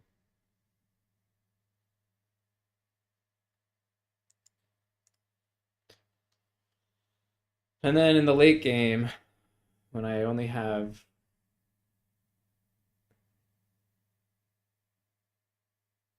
I guess I could summon another Archer right at the beginning.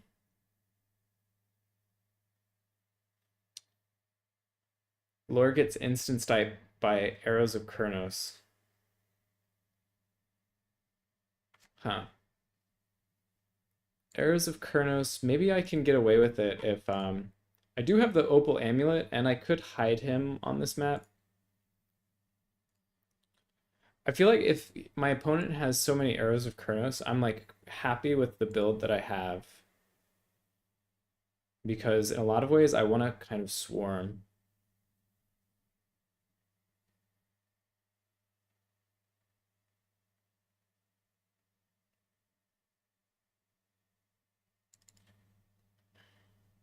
I don't like the Plague Bearers on this map.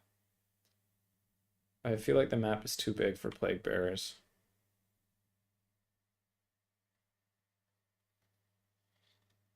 And then in the follow-up, I mean, I could bring this unit. That unit's probably pretty good in this matchup. And then perhaps a Fury. I want the extra health on them.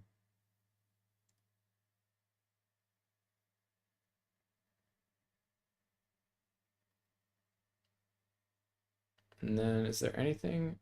Maybe I'll just get rid of that one Plague Bearer and just leave it at something like this. Let's try this.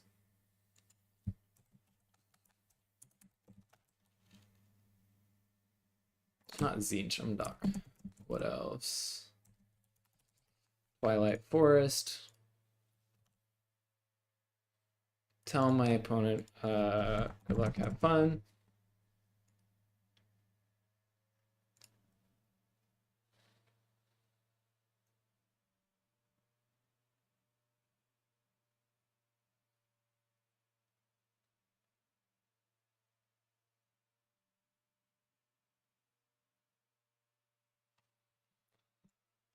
I wonder if we've already made it to the semifinals. I'm gonna guess we have. My tiebreaker should be pretty good because my opponents were pretty good each round. Tiebreakers are indeed good.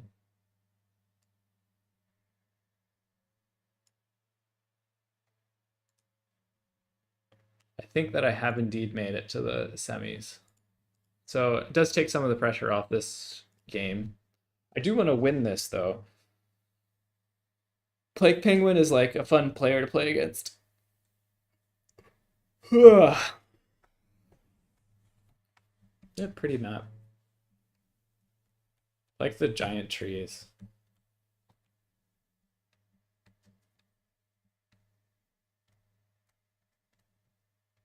Yeah, hats off to, I think, Waka who made this map.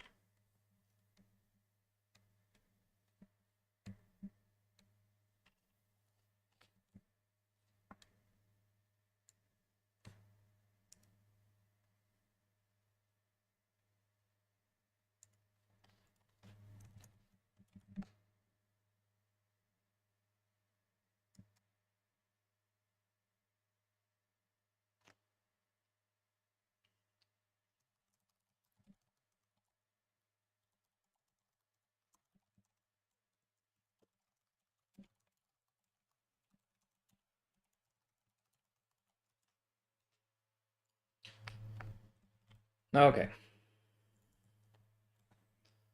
13 units. Interesting.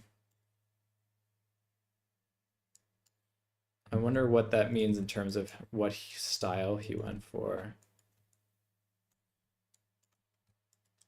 All right, the way that this is going to work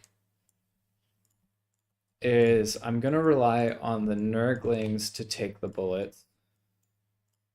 By bullets, I mean Wood Elf arrows. Let a few Nurglings die, and then hopefully get in range with my shooting. Let's do this actually.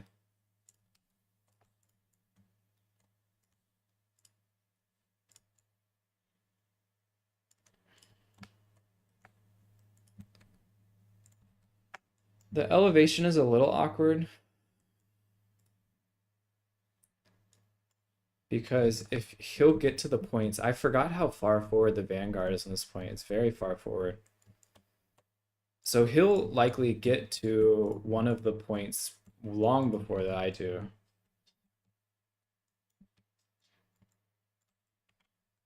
All right.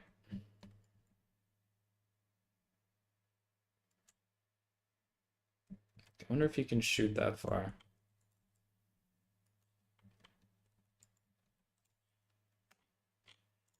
And then my first summons, I think, are going to be Bloodletters.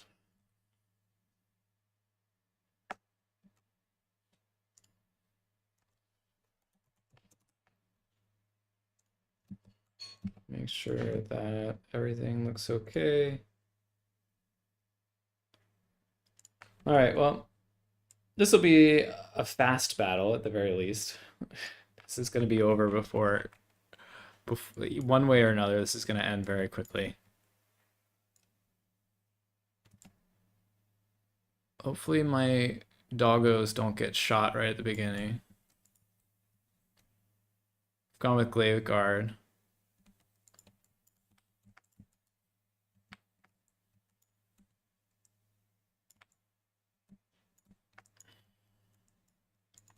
Those are Swiss Shiver Shards. Makes sense. You come over here. All right, and then we are gonna rotate this way. Summon our Bloodletters. All right, we can chase you off the point. I want to get this point.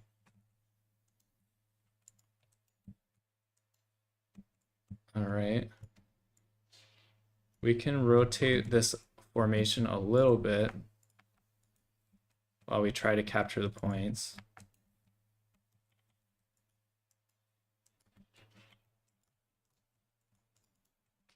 All right.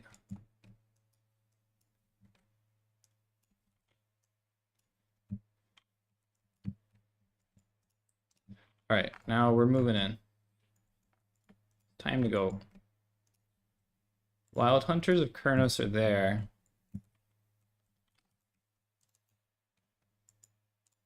Well, I'm not super thrilled to see them. It's not that big of a deal.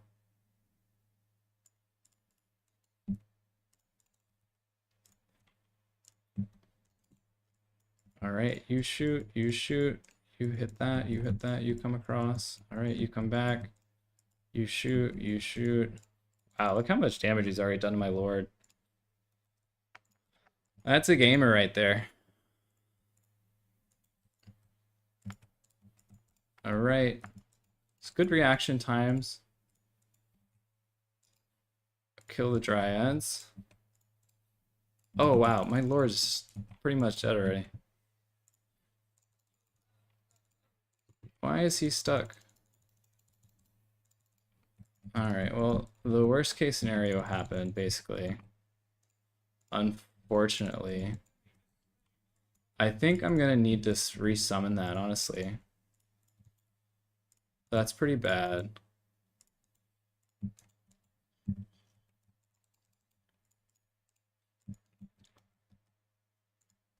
Alright.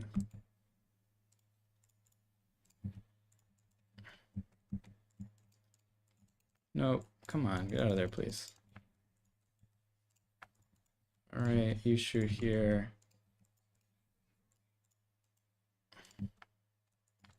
Alright. And then I think I just need to keep summoning. Yeah, the silly halving in this game. Alright.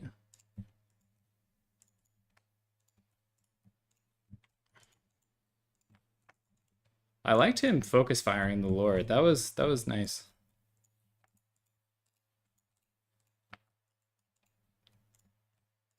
Let's see if we can prove any challenges to him too.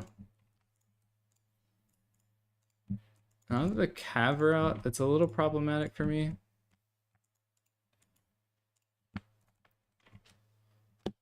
All right, well, we got one pick there.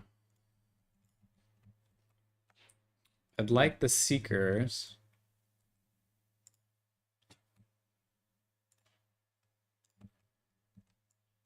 All right. And then that's dead.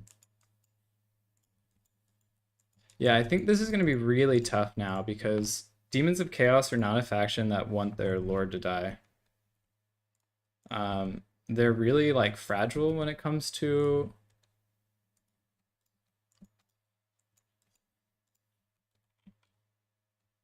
their leadership, especially when you do like a strategy like I did. That was nice. He did a lot of damage really quickly.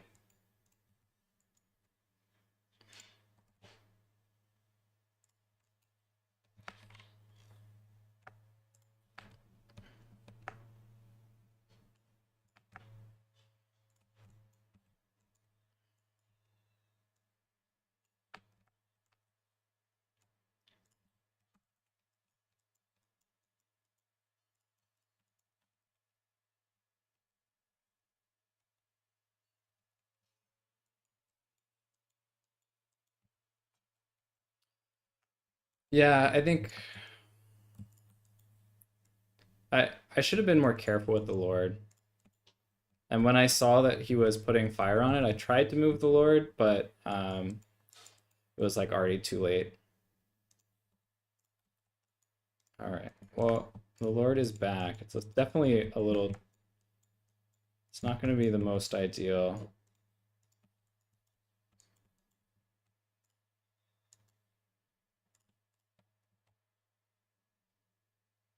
Okay.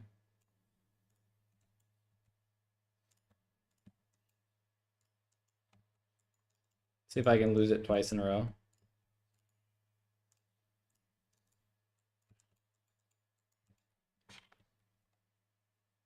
I wonder what reasonably I can do here. Probably try to... Yeah, the range of these things are so funny because it's shooting all of its bullets out of range, like very far out of range. Kind of an annoying bug, honestly.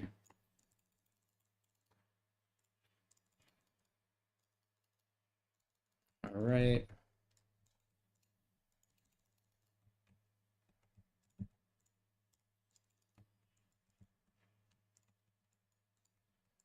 I think too when the Lord died initially, I should probably at that point already have been...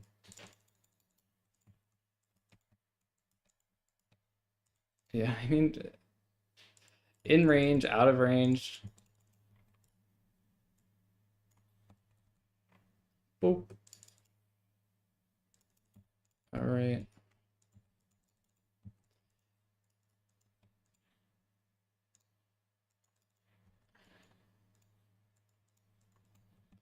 Yeah, sometimes you just get matchups like this.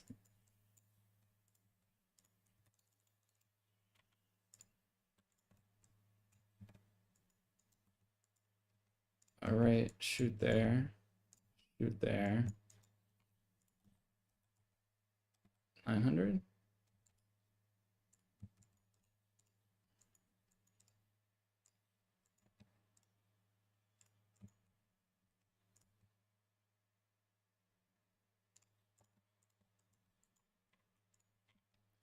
Yeah, this Lord is so squishy. Look at it dying to it's just dying to dryads. I thought it was better. But that's okay. That's why you're learning. That's why I'm learning.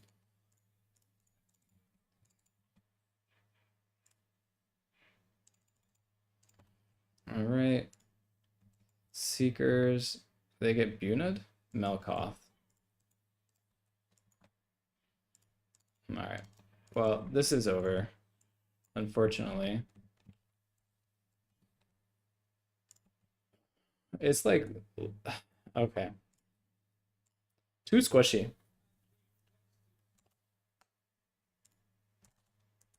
I don't think um my like army idea was bad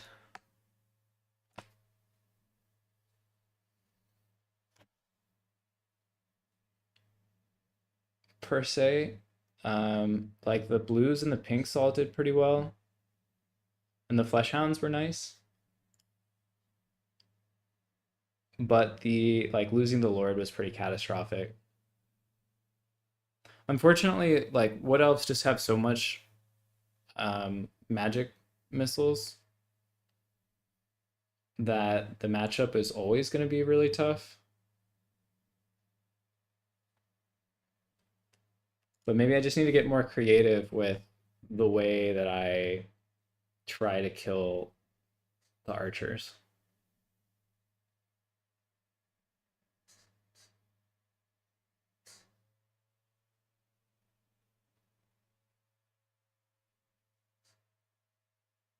Yeah, I'm not sure. Kind of out of ideas, honestly.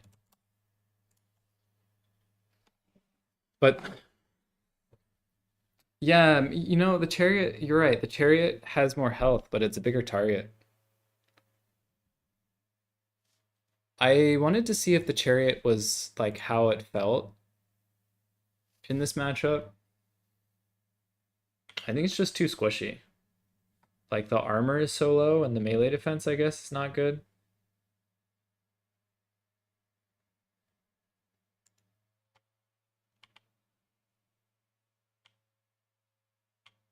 I guess skull cannons are how it's been played against me in the past. This matchup. This map in particular is not easy for skull cannons to work. I think my army was right. I think my build was right. I just didn't play it correctly.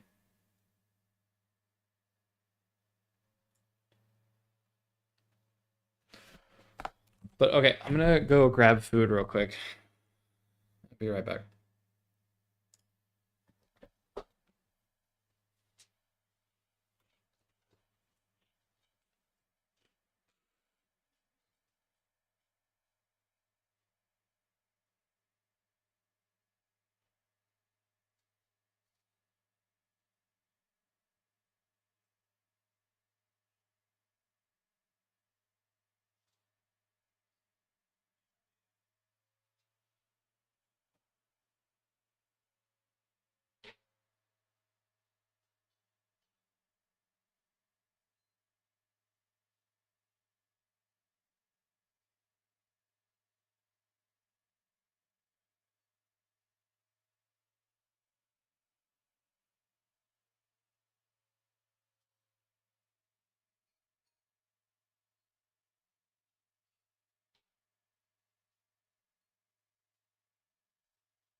Okay.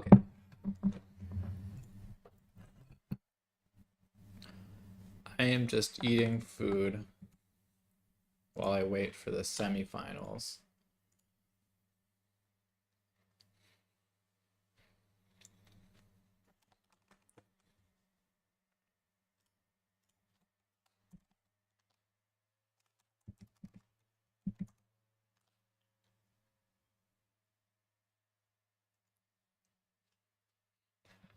Okay.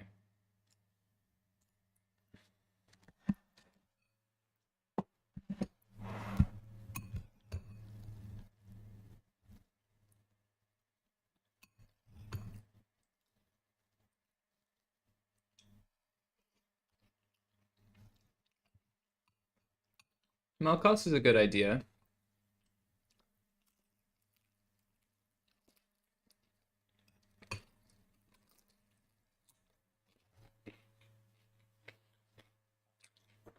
The slow is really nice. The slow is probably like as much as important as the damage.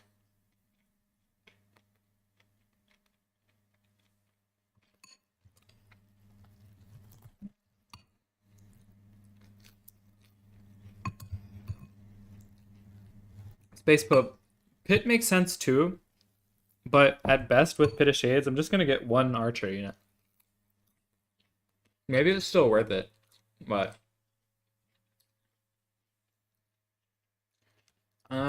Acquiescence I think does slow.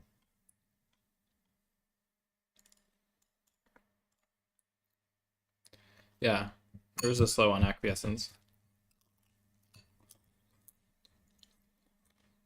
I don't know, something cute in this matchup would be like Herald on a disc, Firestorm, and then a Horror on a disc, also with Firestorm. Kind of expensive, but you will be able to like swap out your. You'll be able to unsummon this guy once you run out of bomb. Firestorm is relatively expensive too. You know how many times I've wished that Warriors of Chaos had access to fire magic? What? He's got fire magic! How did I never know that? I saw the little picture. What the heck? How long has that been a thing?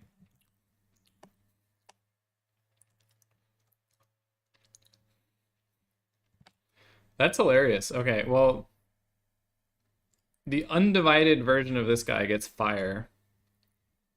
Wow, that's so big. All right, well, you learn something every day. I think this Demon Prince is relatively new to the roster. I think this is the one that they changed like 6.0 or something. Okay, well, I know what I'm bringing next time. There's the there's the magic question answered.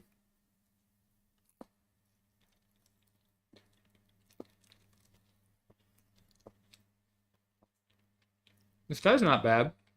He has decent stats. No AP.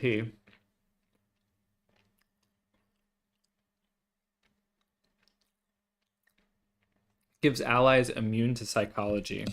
That's not useful for demons. Like, very, very rarely would somebody be able to rout you.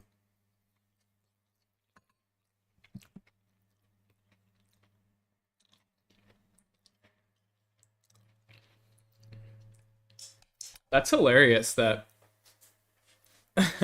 that's hilarious that Demons of Chaos has fire. Yeah, Space Pope, the Walk has it in 2 places. I think you're right.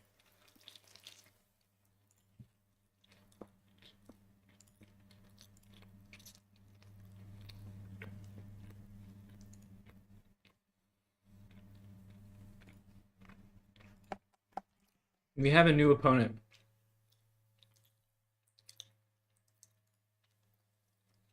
Butcher Bird. I actually know very little about Butcher Bird. Don't know how he plays, what he plays.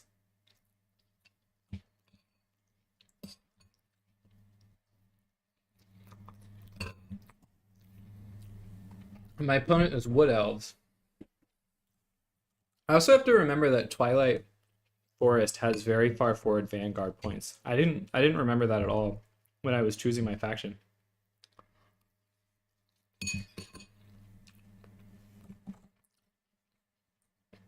It's super far forward.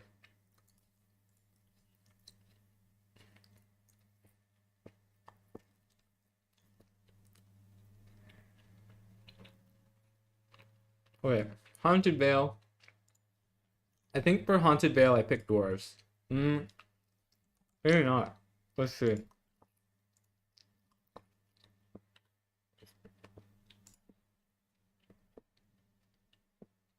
I picked Warriors of Chaos.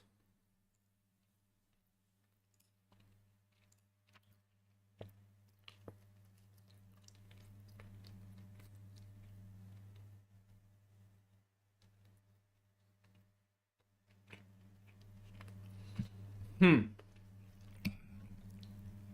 the Wood Elves is such a tough faction to play against.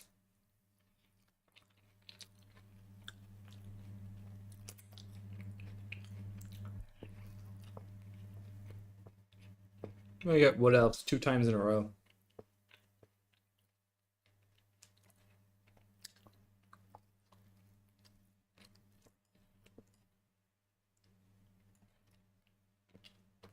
We're not bringing Kolek.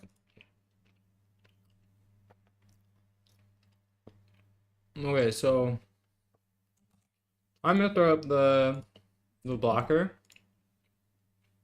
Trying to figure out what's going on.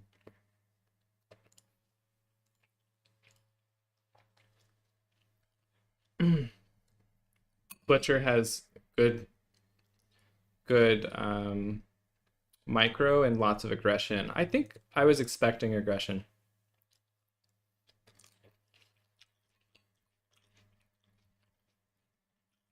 I feel like a lot of players are doing that these days.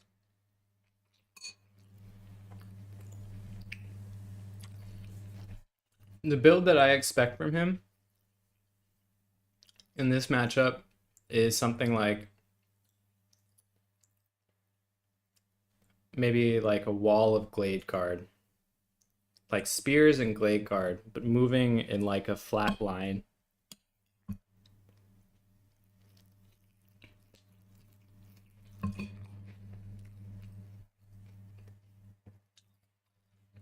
Wow, Demon Prince is on Warriors of Chaos too. I didn't know that. And we have a Sorcerer of Fire, so I don't want to bring our Kaon.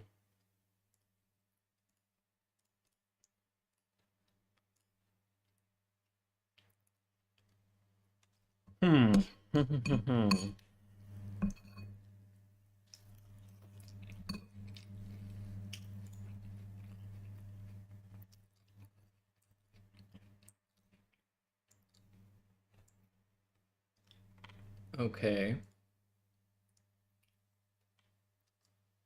Let's think. How can I deal with this? Turin has been playing this matchup a lot recently. He likes the Aspiring Champions. I'm not as big of a fan. We might argue, like, if you don't bring Aspiring Champions, how are you going to do damage?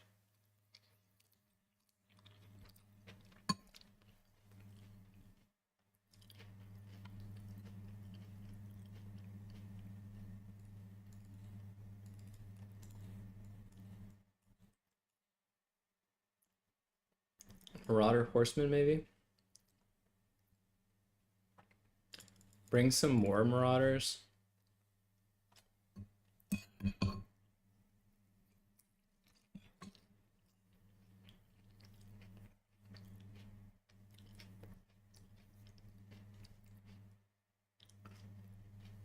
Hmm.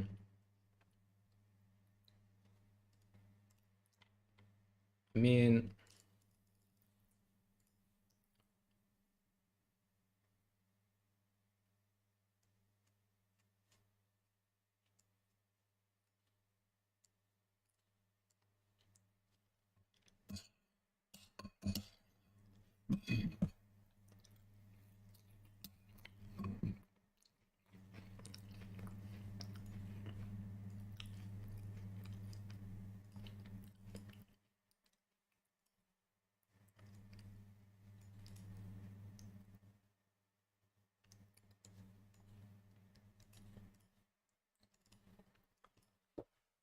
all right.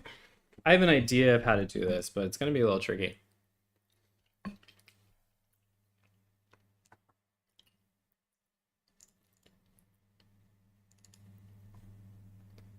It's going to be tricky, tricky, tricky.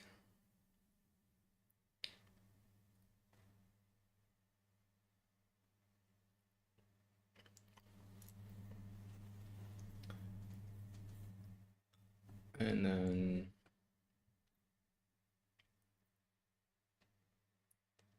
I want to go into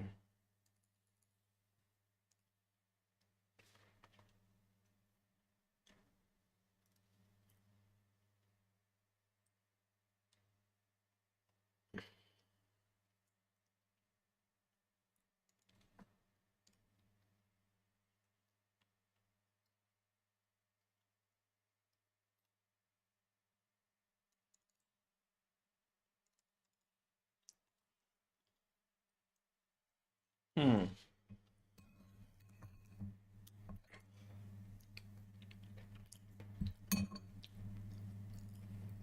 Like, what can I reasonably keep alive in this matchup?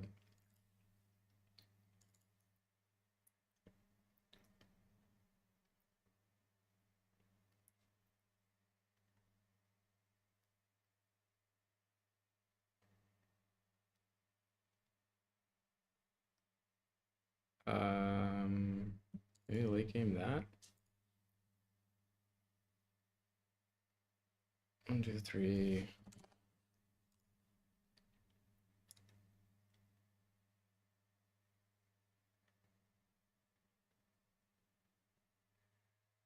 I'm just checking the unit caps.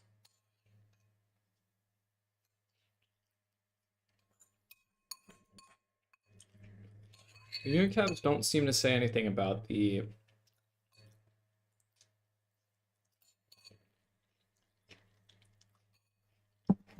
blood beasts. Oh no, they do.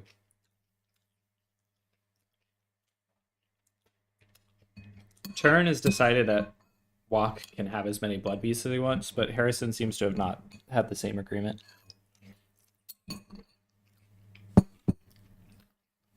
So yeah. Okay. 5 marks of corn. Or sorry, 5 marks.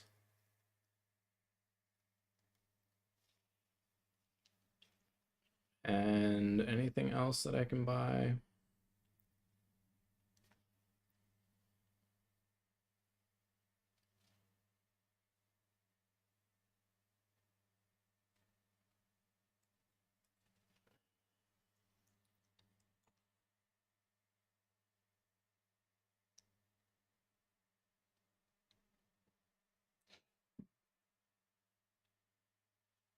Mm,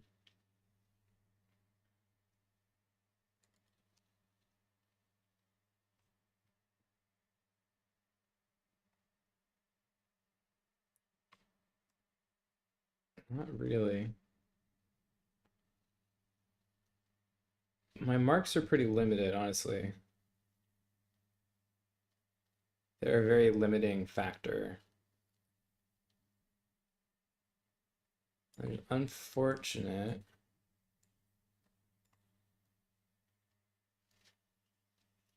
Hmm.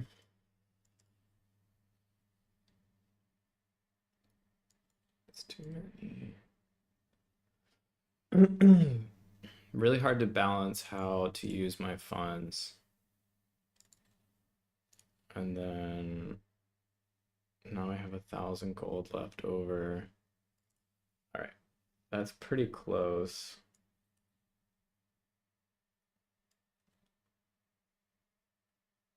The spends are also kind of funny with ugh,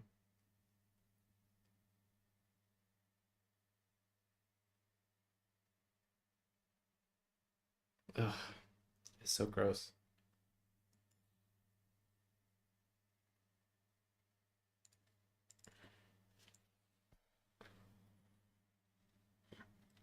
Let's do a second one of these and then make you a. All right, whatever. Oh, I still have funds in the starting army. I didn't even notice.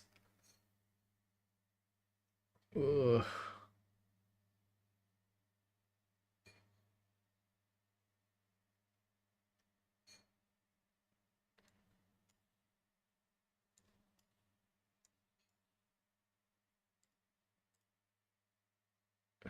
God, just making it worse.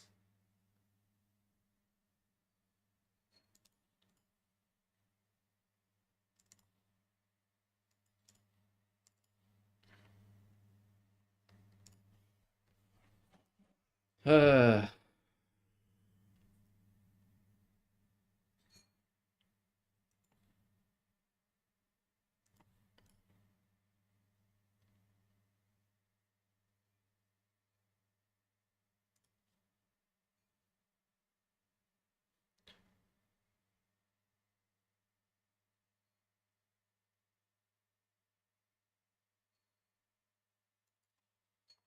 how do I still have just like a little bit of funds left over?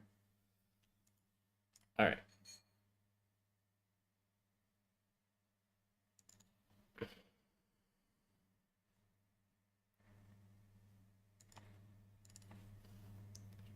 All right, that was really painful. Um, Balancing a spend for the Warriors of Chaos is horrendous. Um,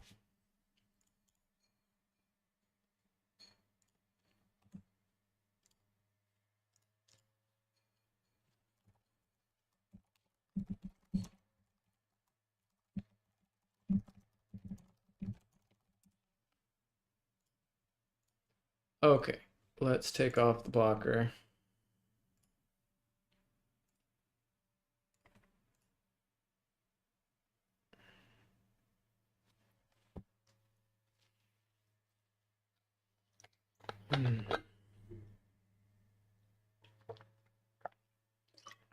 This would have been much easier with if I had more marks of or like marks of chaos. It's too bad blood beasts count. It's nice not having them count for the mark of corn. It's pretty much going to be the same strategy that I was doing in the last one. Go wide, hit him hard. Try to overwhelm.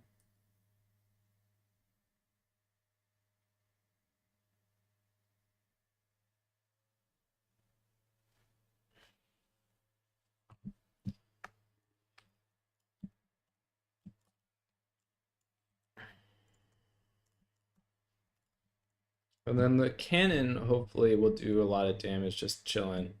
I guess I should worry a little bit about Arrows of Kurnos, so maybe I'll put it over here instead. So the arrows don't destroy it.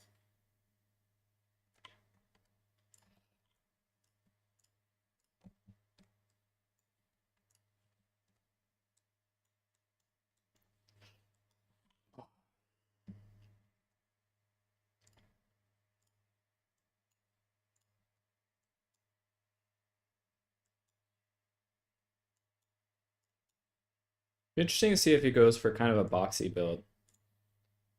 Box would make sense on this map.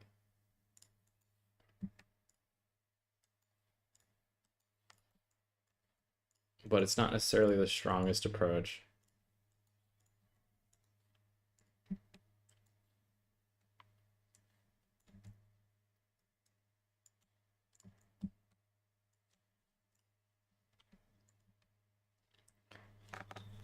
All right, well,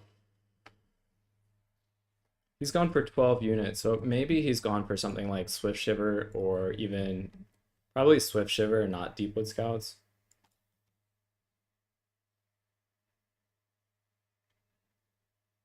I think my first summons are going to be Blood Beasts.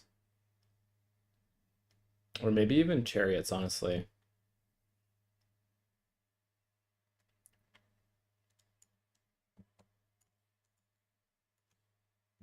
Move these guys up a little bit so they can get in the fight a little faster.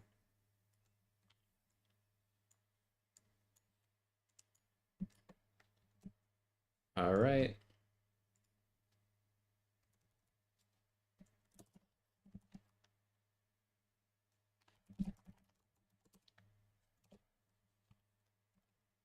Go.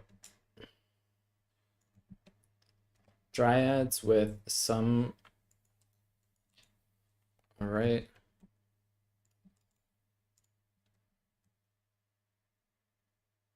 No Arrows of Kurnos yet. So I can move you out a little bit more. Chariot's going to come out.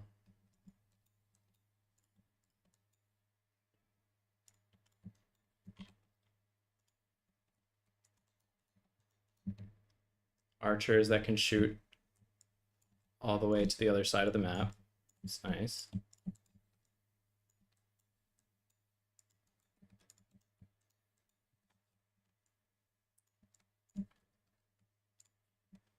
Then my next chariot will be here. All right, that's Wild Rider. But the thing is, I have numbers.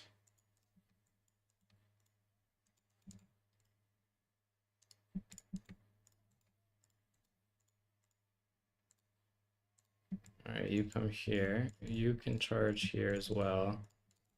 You come here. Let's get the other one.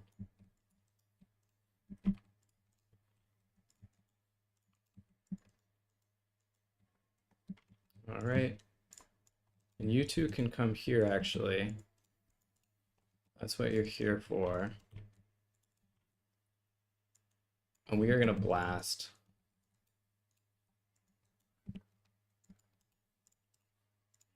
Wow, I got stuck. That's not good. Wow, my lord. My lords are really struggling today. I'm in a lot of trouble.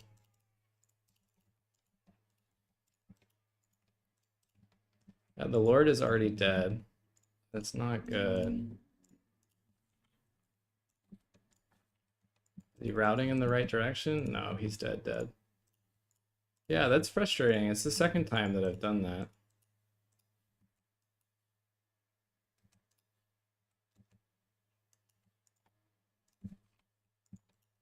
All right, well, this lord is cheap, relatively speaking.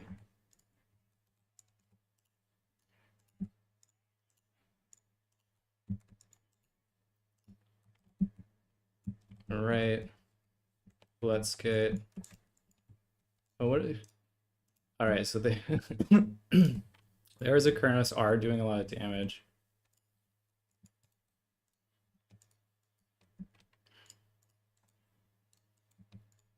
All right, come back. You are back. Thank God.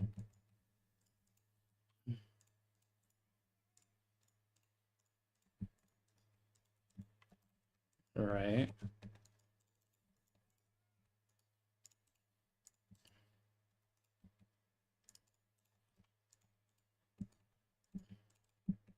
Bring my lord across. I think I need my blood beasts now to deal with the wild riders. All right. This is going okay. I need this lord to survive. If the lord dies, it'll be pretty difficult for me. Find a way of getting him across without dying.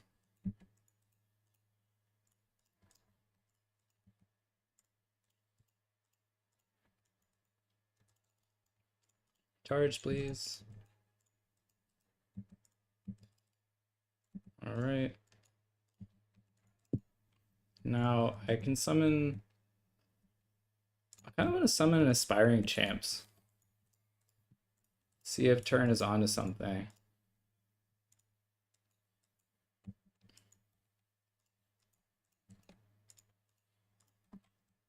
All right.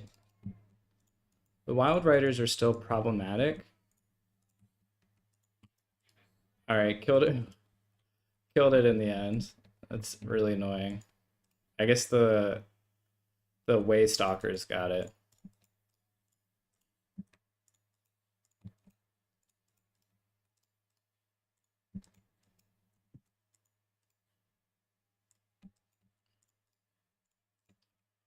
Now my low leadership army is gonna die because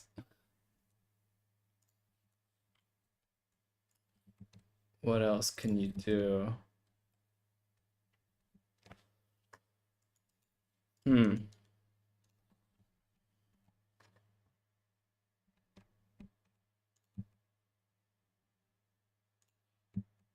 I think we can come through here.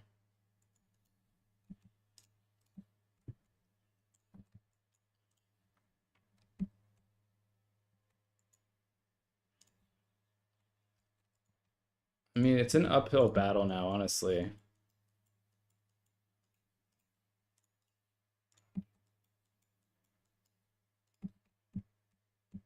It's going to be tough. Can you still mount the crew? No, there's only one of you.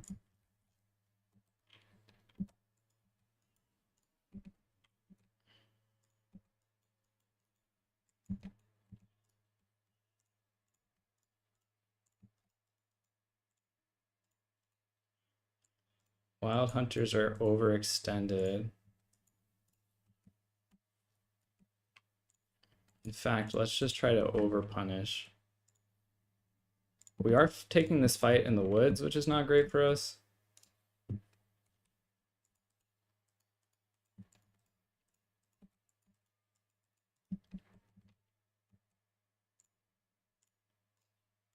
But he's going to take a lot of damage here. And I guess I summon my lord now. I mean, I can come back from this. This isn't so lost. I wouldn't go as far to say that this is good for me. Oh, and a Sword of Day. That hurts. But most of these units are like monstrous infantry, so it's not that big of a deal.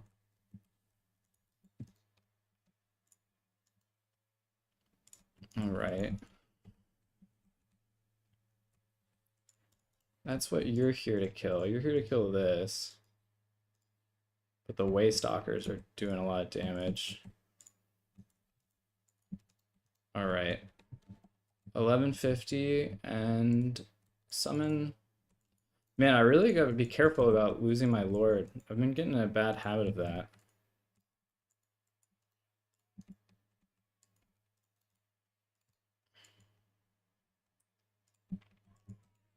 Let's say come through here, and then we're gonna do the Turin special and just nuke our own units.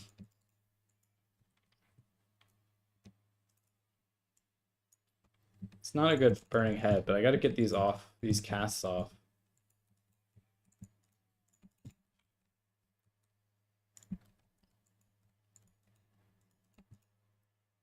That's sloppy again.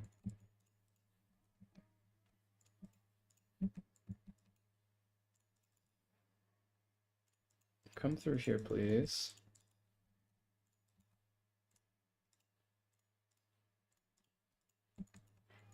All right.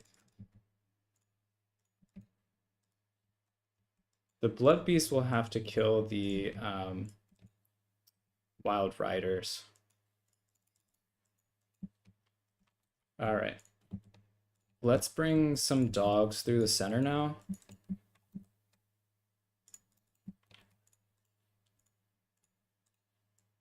Look at this, just 4 units of Wild Riders.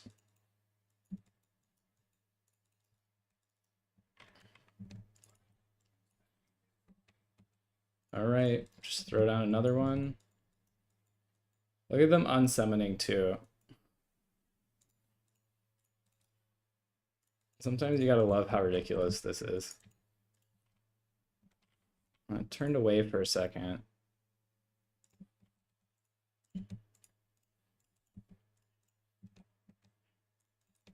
But I'm not gonna be able to turn the point because of these way stalkers. The single entities are gonna be really hard to deal with. I mean, I think the single entities were a good pick on this map.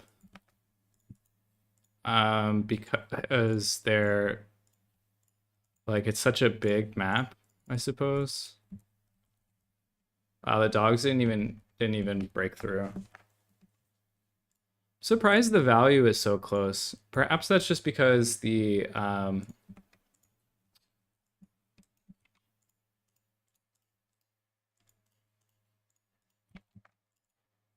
you can have that.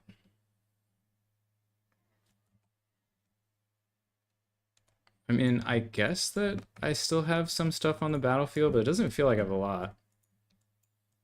Definitely not relative to him.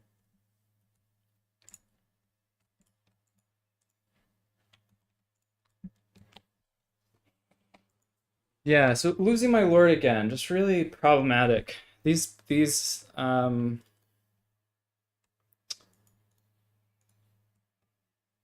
land battle players are so good at like honing in on a vulnerable lord. I guess that makes sense that that's a good thing to do.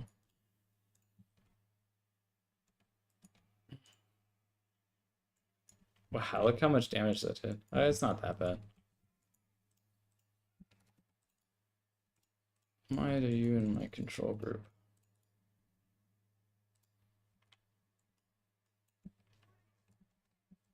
Well, we're still gonna try because it's the semis, but this game is definitely over.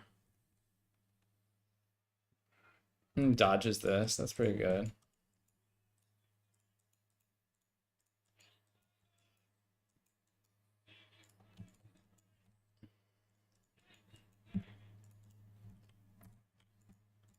Blood Beasts, maybe they should have come out sooner. Maybe like I have too many dogs. Hard to say for sure. Oh, the Wild Hunters of Kurnos are back. Yeah, I think the value isn't as close as it appears. I'm guessing Flock of Doom isn't calculated. Well, GG to my opponent.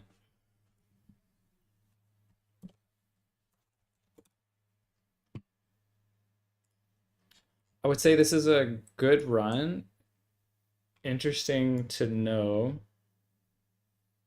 Learn some things. I'll probably play another one of these practice tournaments throughout the week, just to get more familiar with like matchups and what the factions are like right now. Let's see. I want to look back at this game and see before the Lord broke how. So did the Blood Beast pay itself back? Almost. And the Aspiring Champs did good too.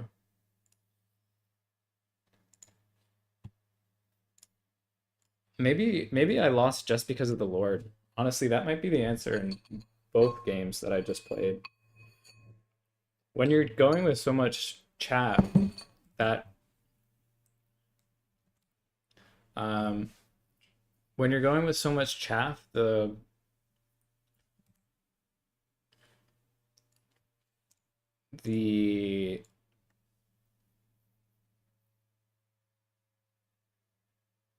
yeah, and Rakasha. I know, talk about making the same mistake twice. Literally did the same thing in both games. For the same reason too, that the Lord was like very quickly sniped. So he invested a lot in the Way Stalkers, which is why it felt like it was relatively easy to get on his archers.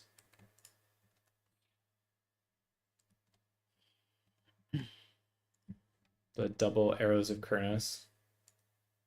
How much health do these things have? Not much. I could maybe have shot them with the Hell Cannon.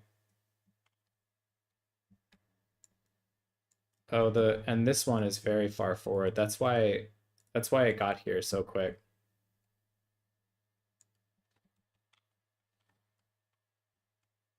Let's see how this went. Go a little further forward before I slow it down. I guess I moved the Lord in to get a burning head. And I don't think I even used the burning head in the end.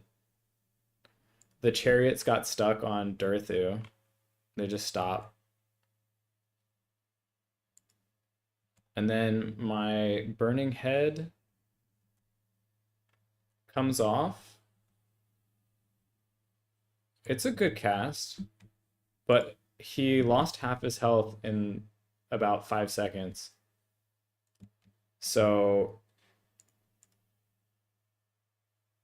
yeah, that's not good for him. All right. Otherwise, I'm beating a lot of his infantry. Not all of his infantry. This Dryad unit killed my Marauder, I guess. Not exactly sure why this is routing. But I'm getting on the archers with the infantry. I'm like winning fights. I have all 3 points, although the center point is not strong. I didn't check how the Hell Cannon did throughout the Hell Cannon was supposed to shoot archers, but it was just like too much to micro in the end.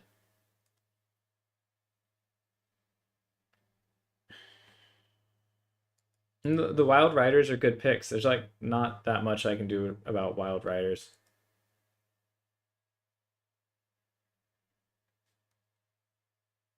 The Hellstriders trade down into them. You can see here this Hellstrider loses after, this one was already dead, already partially dead.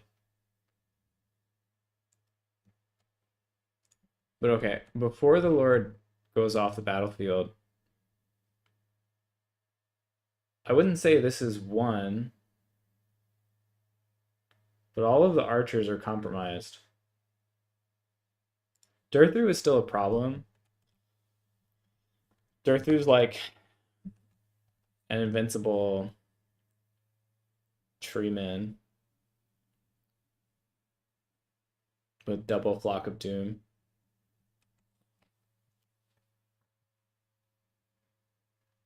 Yeah, like at this point of the battle, what am I summoning? I think I summoned a second chariot. Like maybe at this point of the battle, I need like a Chaos Knight or something to fight Wild Riders. And I summoned recently Hellstriders too.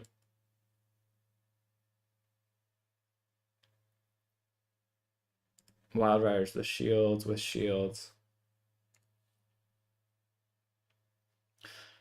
Yeah, funny. I don't play Walk that often, and I think part of me playing them today was that I thought that the Blood Beasts of Khorne didn't have a mark.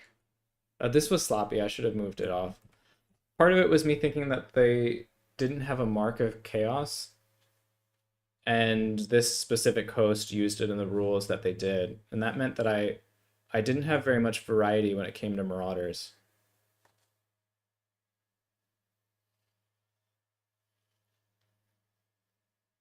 And the baseline Marauders are kind of crap.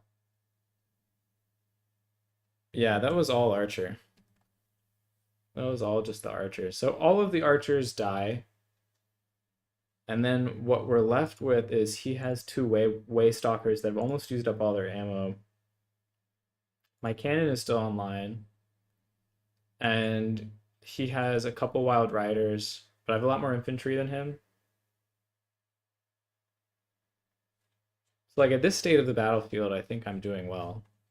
I'm probably the same thing with the last game. Like if the Lord doesn't die, then like I'm probably still okay. But I think what we'll see is that he puts his waste stalkers and he arrows of Kurnos as my Lord.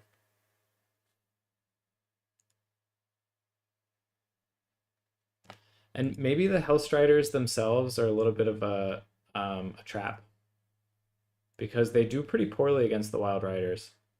Like this Wild Rider has 1,000 value already. And it puts some respect on the Wild Riders. Like all of that was damage on the charge because these things have insane charge bonus. 62 base value on the charge. I didn't see it again, but it looks like it was an Arrow of Kurnos because he's out of range.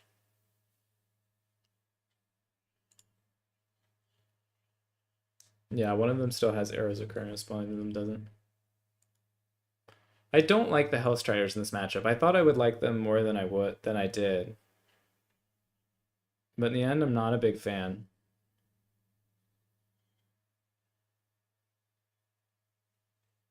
Cannon's dead there.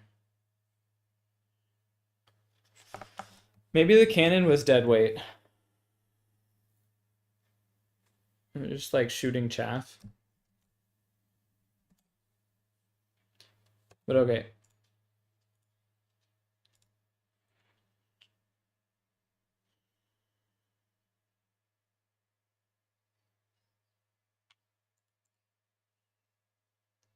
Let's see.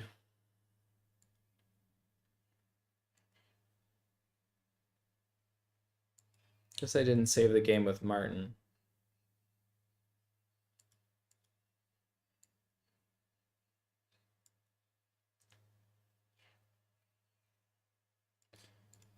Actually, one thing I want to do while I'm still on stream, I guess Archaon, I just want to check one quick thing. I bet Archaon has, let's see, Wars of Chaos. Archaon has a silver shield on horse. Bronze shield on the horse, so not that much better. And he would have been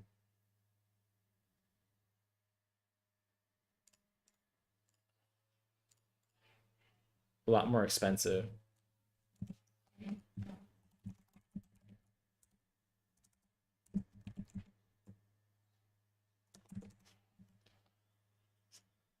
All right. One thing I want to do before the stream ends is I want to look at Lahoot's game because Lahoot posted one of his replays, and while I'm still on stream, I can just like look at it real quick.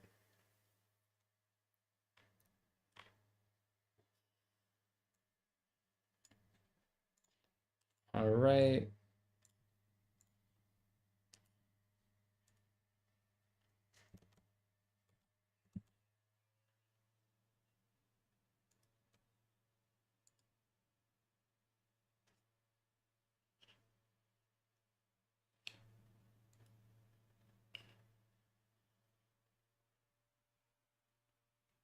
Yeah, I'll probably host a 3x3 tournament later this week.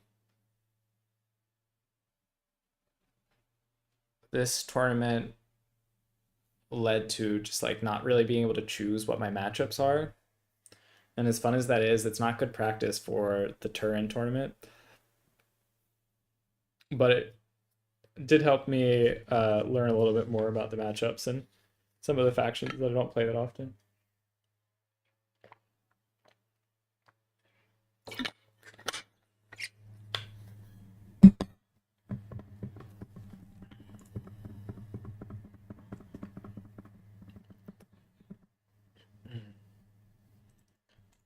All right, let's see. Okay, we have Lahoot on the Dark Elves with a very wide army. Oh God, is he gonna do the same thing as me? Burning Head on the Sorceress on a horse. Night Goblin with Fermented Fungi. Colwyn Knights. Mostly chaff. Then on the other side, we have a lot of Savage Orcs, Orc Boys, and Orc Shaman. I guess just thinking about this matchup, I don't think as Dark Elves you necessarily want to. Oh, actually, Orc Boys have less stats than Dark Elves. Oh, but they have a lot more HP. I think Orc Boys will beat a lot of your infantry. So just thinking about from like a perspective of who has the more cost-effective chaff, I'm guessing that it's greenskins. But both armies have gone with the exact same style. I mean, this is what I was saying. I feel like the style these days is going really wide. Just taking a lot of chaff infantry and then just going across the points in these maps that are like um, 3 across the center. I think I picked greenskins on this map too. Um, for a similar reason that I just wanted to play like wide across the points. And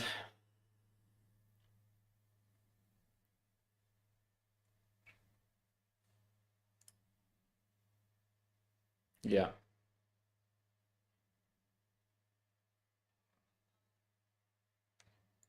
In terms of the anti-large cav, maybe the orc ones are better, but that's got to be a close battle.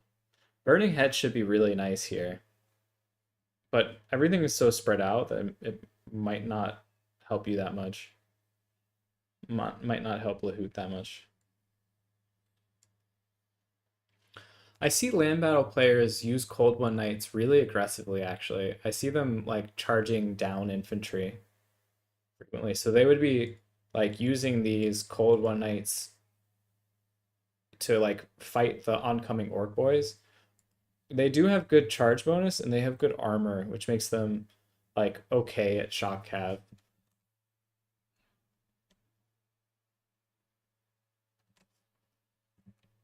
And then for the Orc Shaman, Gaze of Mork and Fist of Gork, I think that's fine, but I don't know. Magic is kind of underwhelming. And then, yeah, I would say that the pump wagons will be problematic. I don't even know what this does. It is explosions?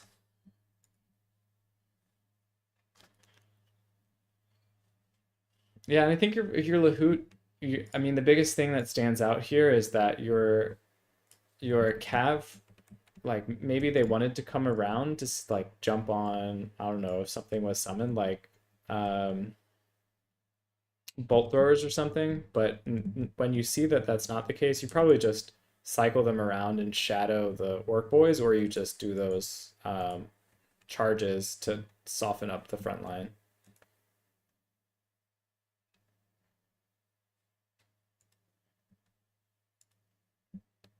Sorceress should be casting fires like right at the beginning of the battle.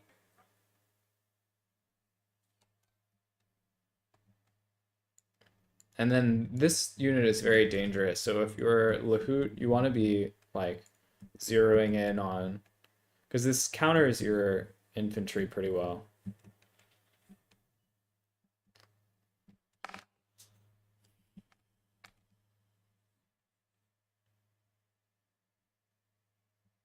And see, so it explodes a little bit in melee.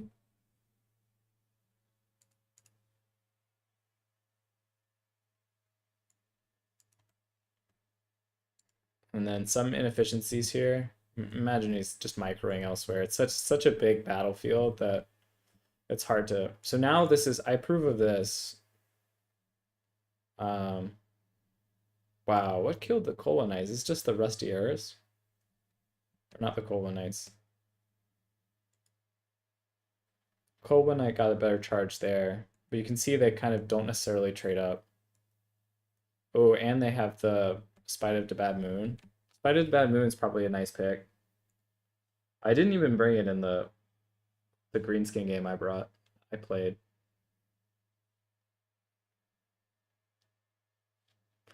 That's kind of funny how much this game has changed since. Like, I think Lahoot, if you have Dark Riders, not the repeater crossbow, just the regular cav, that's the kind of thing that you want to just stop at the up the pump wagons. Just a mass to get them stop moving, and hopefully you'll be able to use the infantry. Let's see its charge again.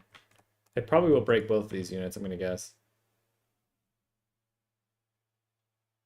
This unit will be very slow, and see how it still gets to do a lot of the damage that it wants to do. Almost broke both units. So okay, if you're Lahoot, it's hard to even evaluate how this has gone so far because You hold the middle. Seems like the trades in the middle are going well, although kind of encircled. And basically it looks like you're gonna have the top point with the flames that were just used there. The burning head. Points are okay. So what are we thinking about summoning and bringing in? Your opponent is summoning squigs. I wonder if you already have out all of your cold ones. If not, I would probably think about summoning more cold ones. Can't remember if you can have 3 or 4 of them at this point in the battlefield, just to say like, hey, you're still summoning infantry, or sorry, you're still summoning um, mobility. We're doing okay with the infantry, but we're a little bit behind in the mobility game. But feeling kind of comfortable. Like kind of winning a lot of these engagements in the end. But I worry about these kind of units. So I would be looking to try to consolidate perhaps, really being careful to keep the these mobility pieces off of you. You could also think about like the long game and summon a spear unit, but it might just be better to summon like another fast like repeater crossbow or like a regular dark rider. Yeah. And then from the greenskin side,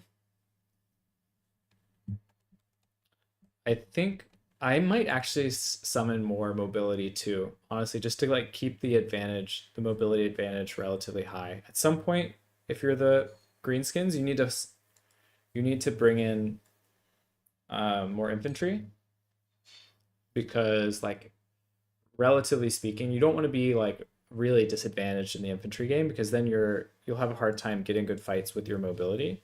But at this point, you probably have enough infantry still on the battlefield to like try to keep your mobility advantage. And maybe this unit is cycling to keep the dark riders, and this unit is coming through and looking for like opportunities, and like the bleak swords are on this point. They swing all the way across.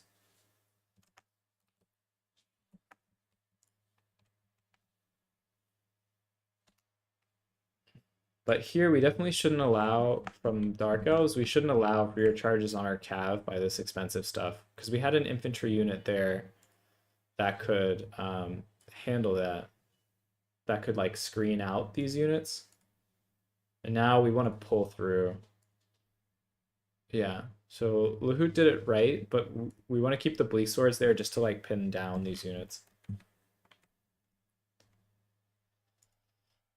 This is fine. Kind of identifying something similar to what I thought. I might prefer Orc Biggin because very soon there's going to be nothing left to. Okay, so these are what I was suggesting. So I like these summons.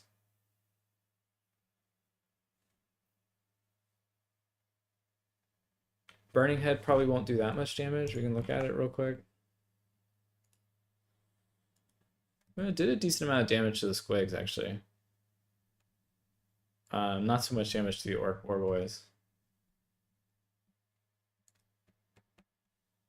Oh, we summon an extra Dark Rider over here. This might be too much. Too many cheap cav at this point in the battle. But not terrible because the Snotling pump wagons were the summon.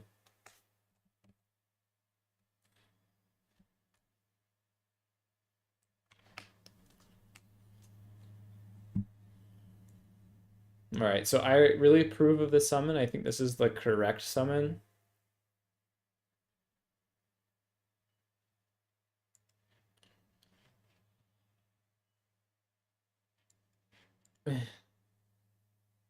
They're shooting at each other from point blank. I don't actually know who wins this, but I presume it's this unit. Maybe not, actually.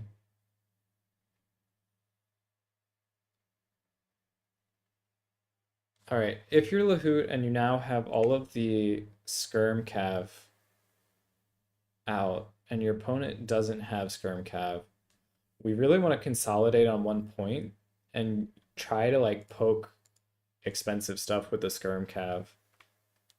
I think it's fine to keep this point, but we want to look at capturing maybe the side points and then forcing our opponent to like choose between the points with our skirmishers. I mean, I like these mid game repeater crossbow summons. They make sense to me. There's no archers on the field. I mean, besides the rusty arrows. We probably don't want this guy taking a walk. And then we just use our newfound mobility advantage and we try to find opportunities to shoot.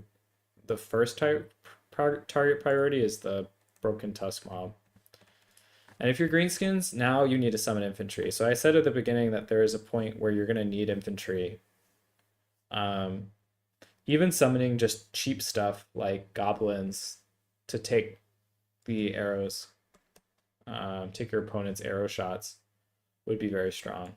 And if you're Lahoot, probably trying to make sure you get that point and just moving these up, try to capture it as soon as you can. That little bit of extra time pressure will be useful.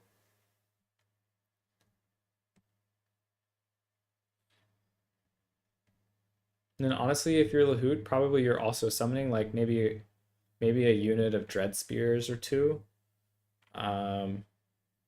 Or summoning probably bleak swords now and then corsairs later. And then perhaps in the like late game summoning a Dark Rider. What just did all that damage? Was that a Gaze of Mork? That was huge. Oh, I forgot about it, the fermented fungi. But the rampage isn't happening. That's funny.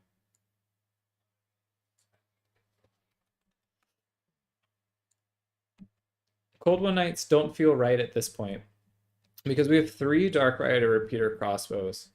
And I think we don't need to use up. We have 3 crossbows and 1 regular. We don't need to engage. We don't need to have something to try to fight the Broken Tusk mob. We'll just kill it indirectly. And then once you kill that, then you summon the Cold One Knight because it'll be a lot harder for them to answer. Maybe it's okay with this other Orc Boar summon. But I would like a Dread Spear at this point, just to like keep this off, keep this off.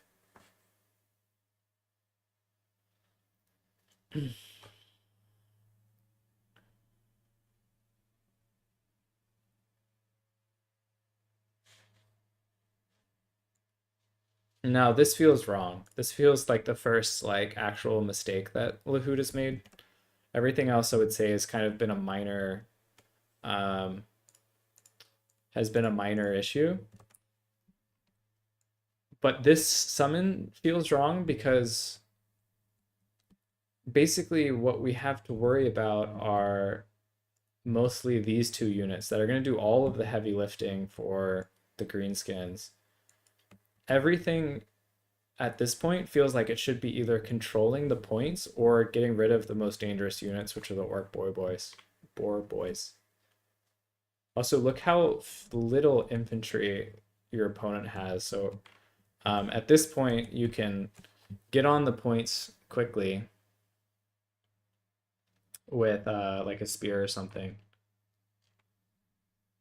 And he'll have to summon infantry, and if you're already ahead of them on that,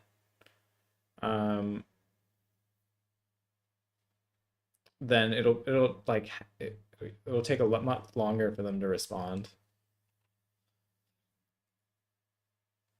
But yeah, I am appreciating Lahoot's usage of the repeater crossbows. I think he's even convincing me that like these are really essential in this matchup and really nice. And he's doing a good job keeping them alive. He's doing a good job getting value out of them. That's no good. Like, this is also something really dangerous. And then this summon is, again, probably a little bit okay here, but not really ideal. Because you're all of these units will like not do that great in a blob against the anti-large cav. I mean, you have anti-large cav here, but it's not really going to be like there's only a small portion of these units are actually going to be fighting. So let's see here. I guess there's a decent amount of them. The angle is a little better than I thought.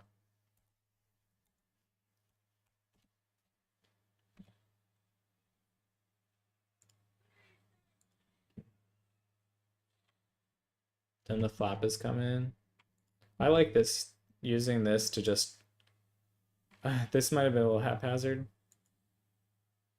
Oh no, you should have just charged that down. This unit would have broken immediately. I mean, sure that the shaman is there, but it's not very impactful to the battlefield. And this unit would have already broken. And this unit might be shooting at the wrong thing. And now look that the B6 has done the opposite, or has done what I recommended. He started summoning the wave of infantry. He's given up on the mobility game.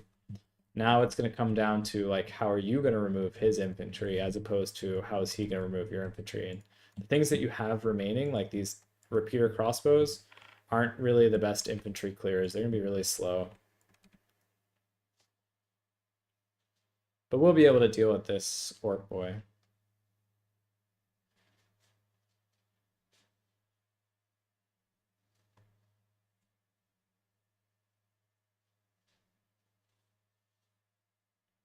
Like this point, I'm summoning infantry.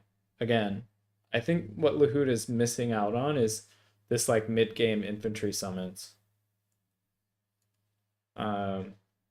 Fortunately, B6 is kind of making the same mistake. I think if B6 is summoning more infantry here, he looks more dangerous.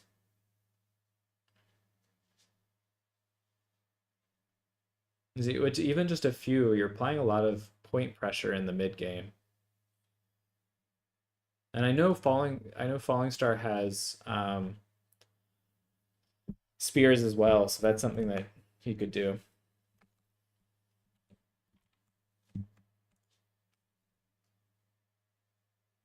Wow, look at how much damage the squigs did. The squigs did like a quarter health when they had less than they had a quarter health. That was pretty wild.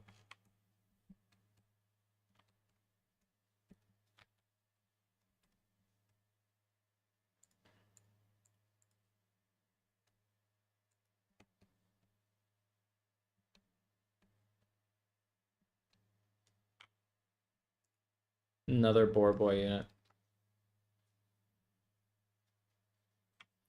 I think conditional on your opponent only summoning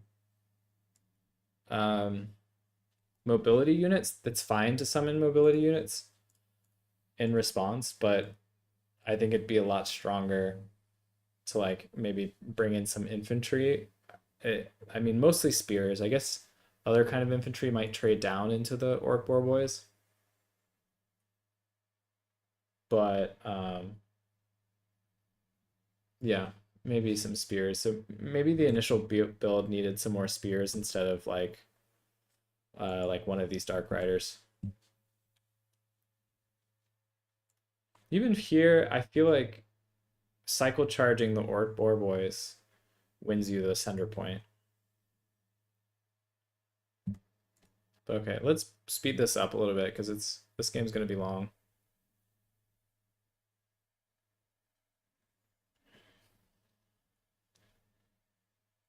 Probably save burning heads at this point for any like final battles.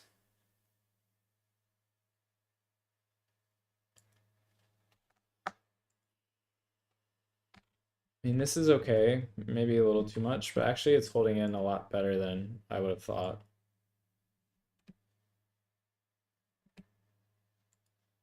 Can you have fireball moving? The melee defense on the fermented fungi is nice.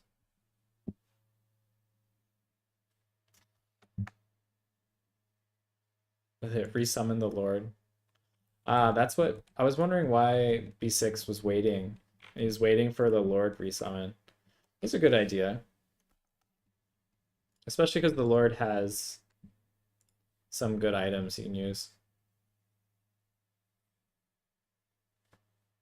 Just drop Tormentor Sword if he hasn't already. Debuff the blob.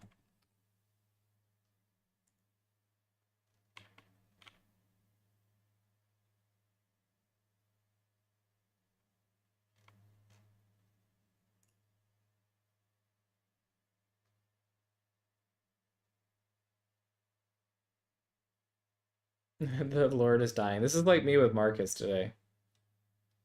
Man, I had a bad series of losing my Lord. I think I lost my Lord in like the last three of games. Hey GS, it's good. Just wrapping up the stream, covering Lahoot's video and B6's game.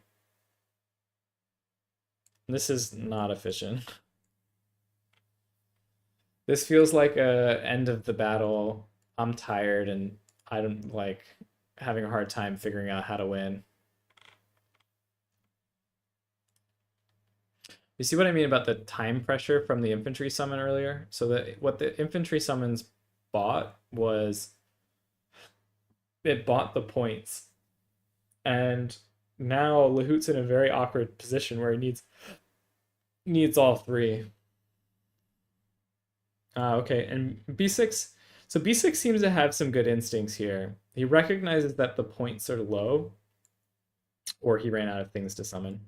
But bringing in some cheap spears just to hold the points.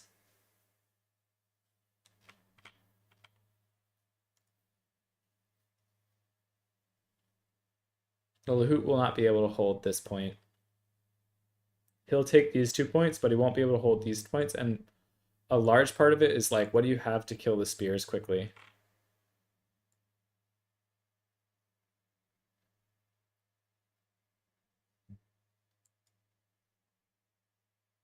I guess he might not even get this point. But it's funny, you can't see it from certain angles.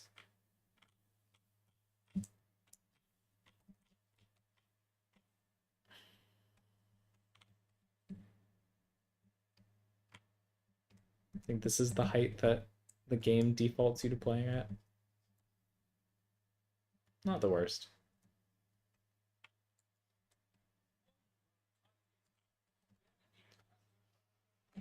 Yeah, so honestly, like I think a big part of this is from the first round. Oh yeah, GS. I didn't even think about casting the finals.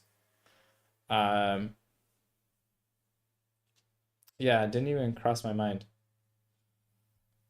I guess that would have been nice to have done, but it's fine to be covering this game instead.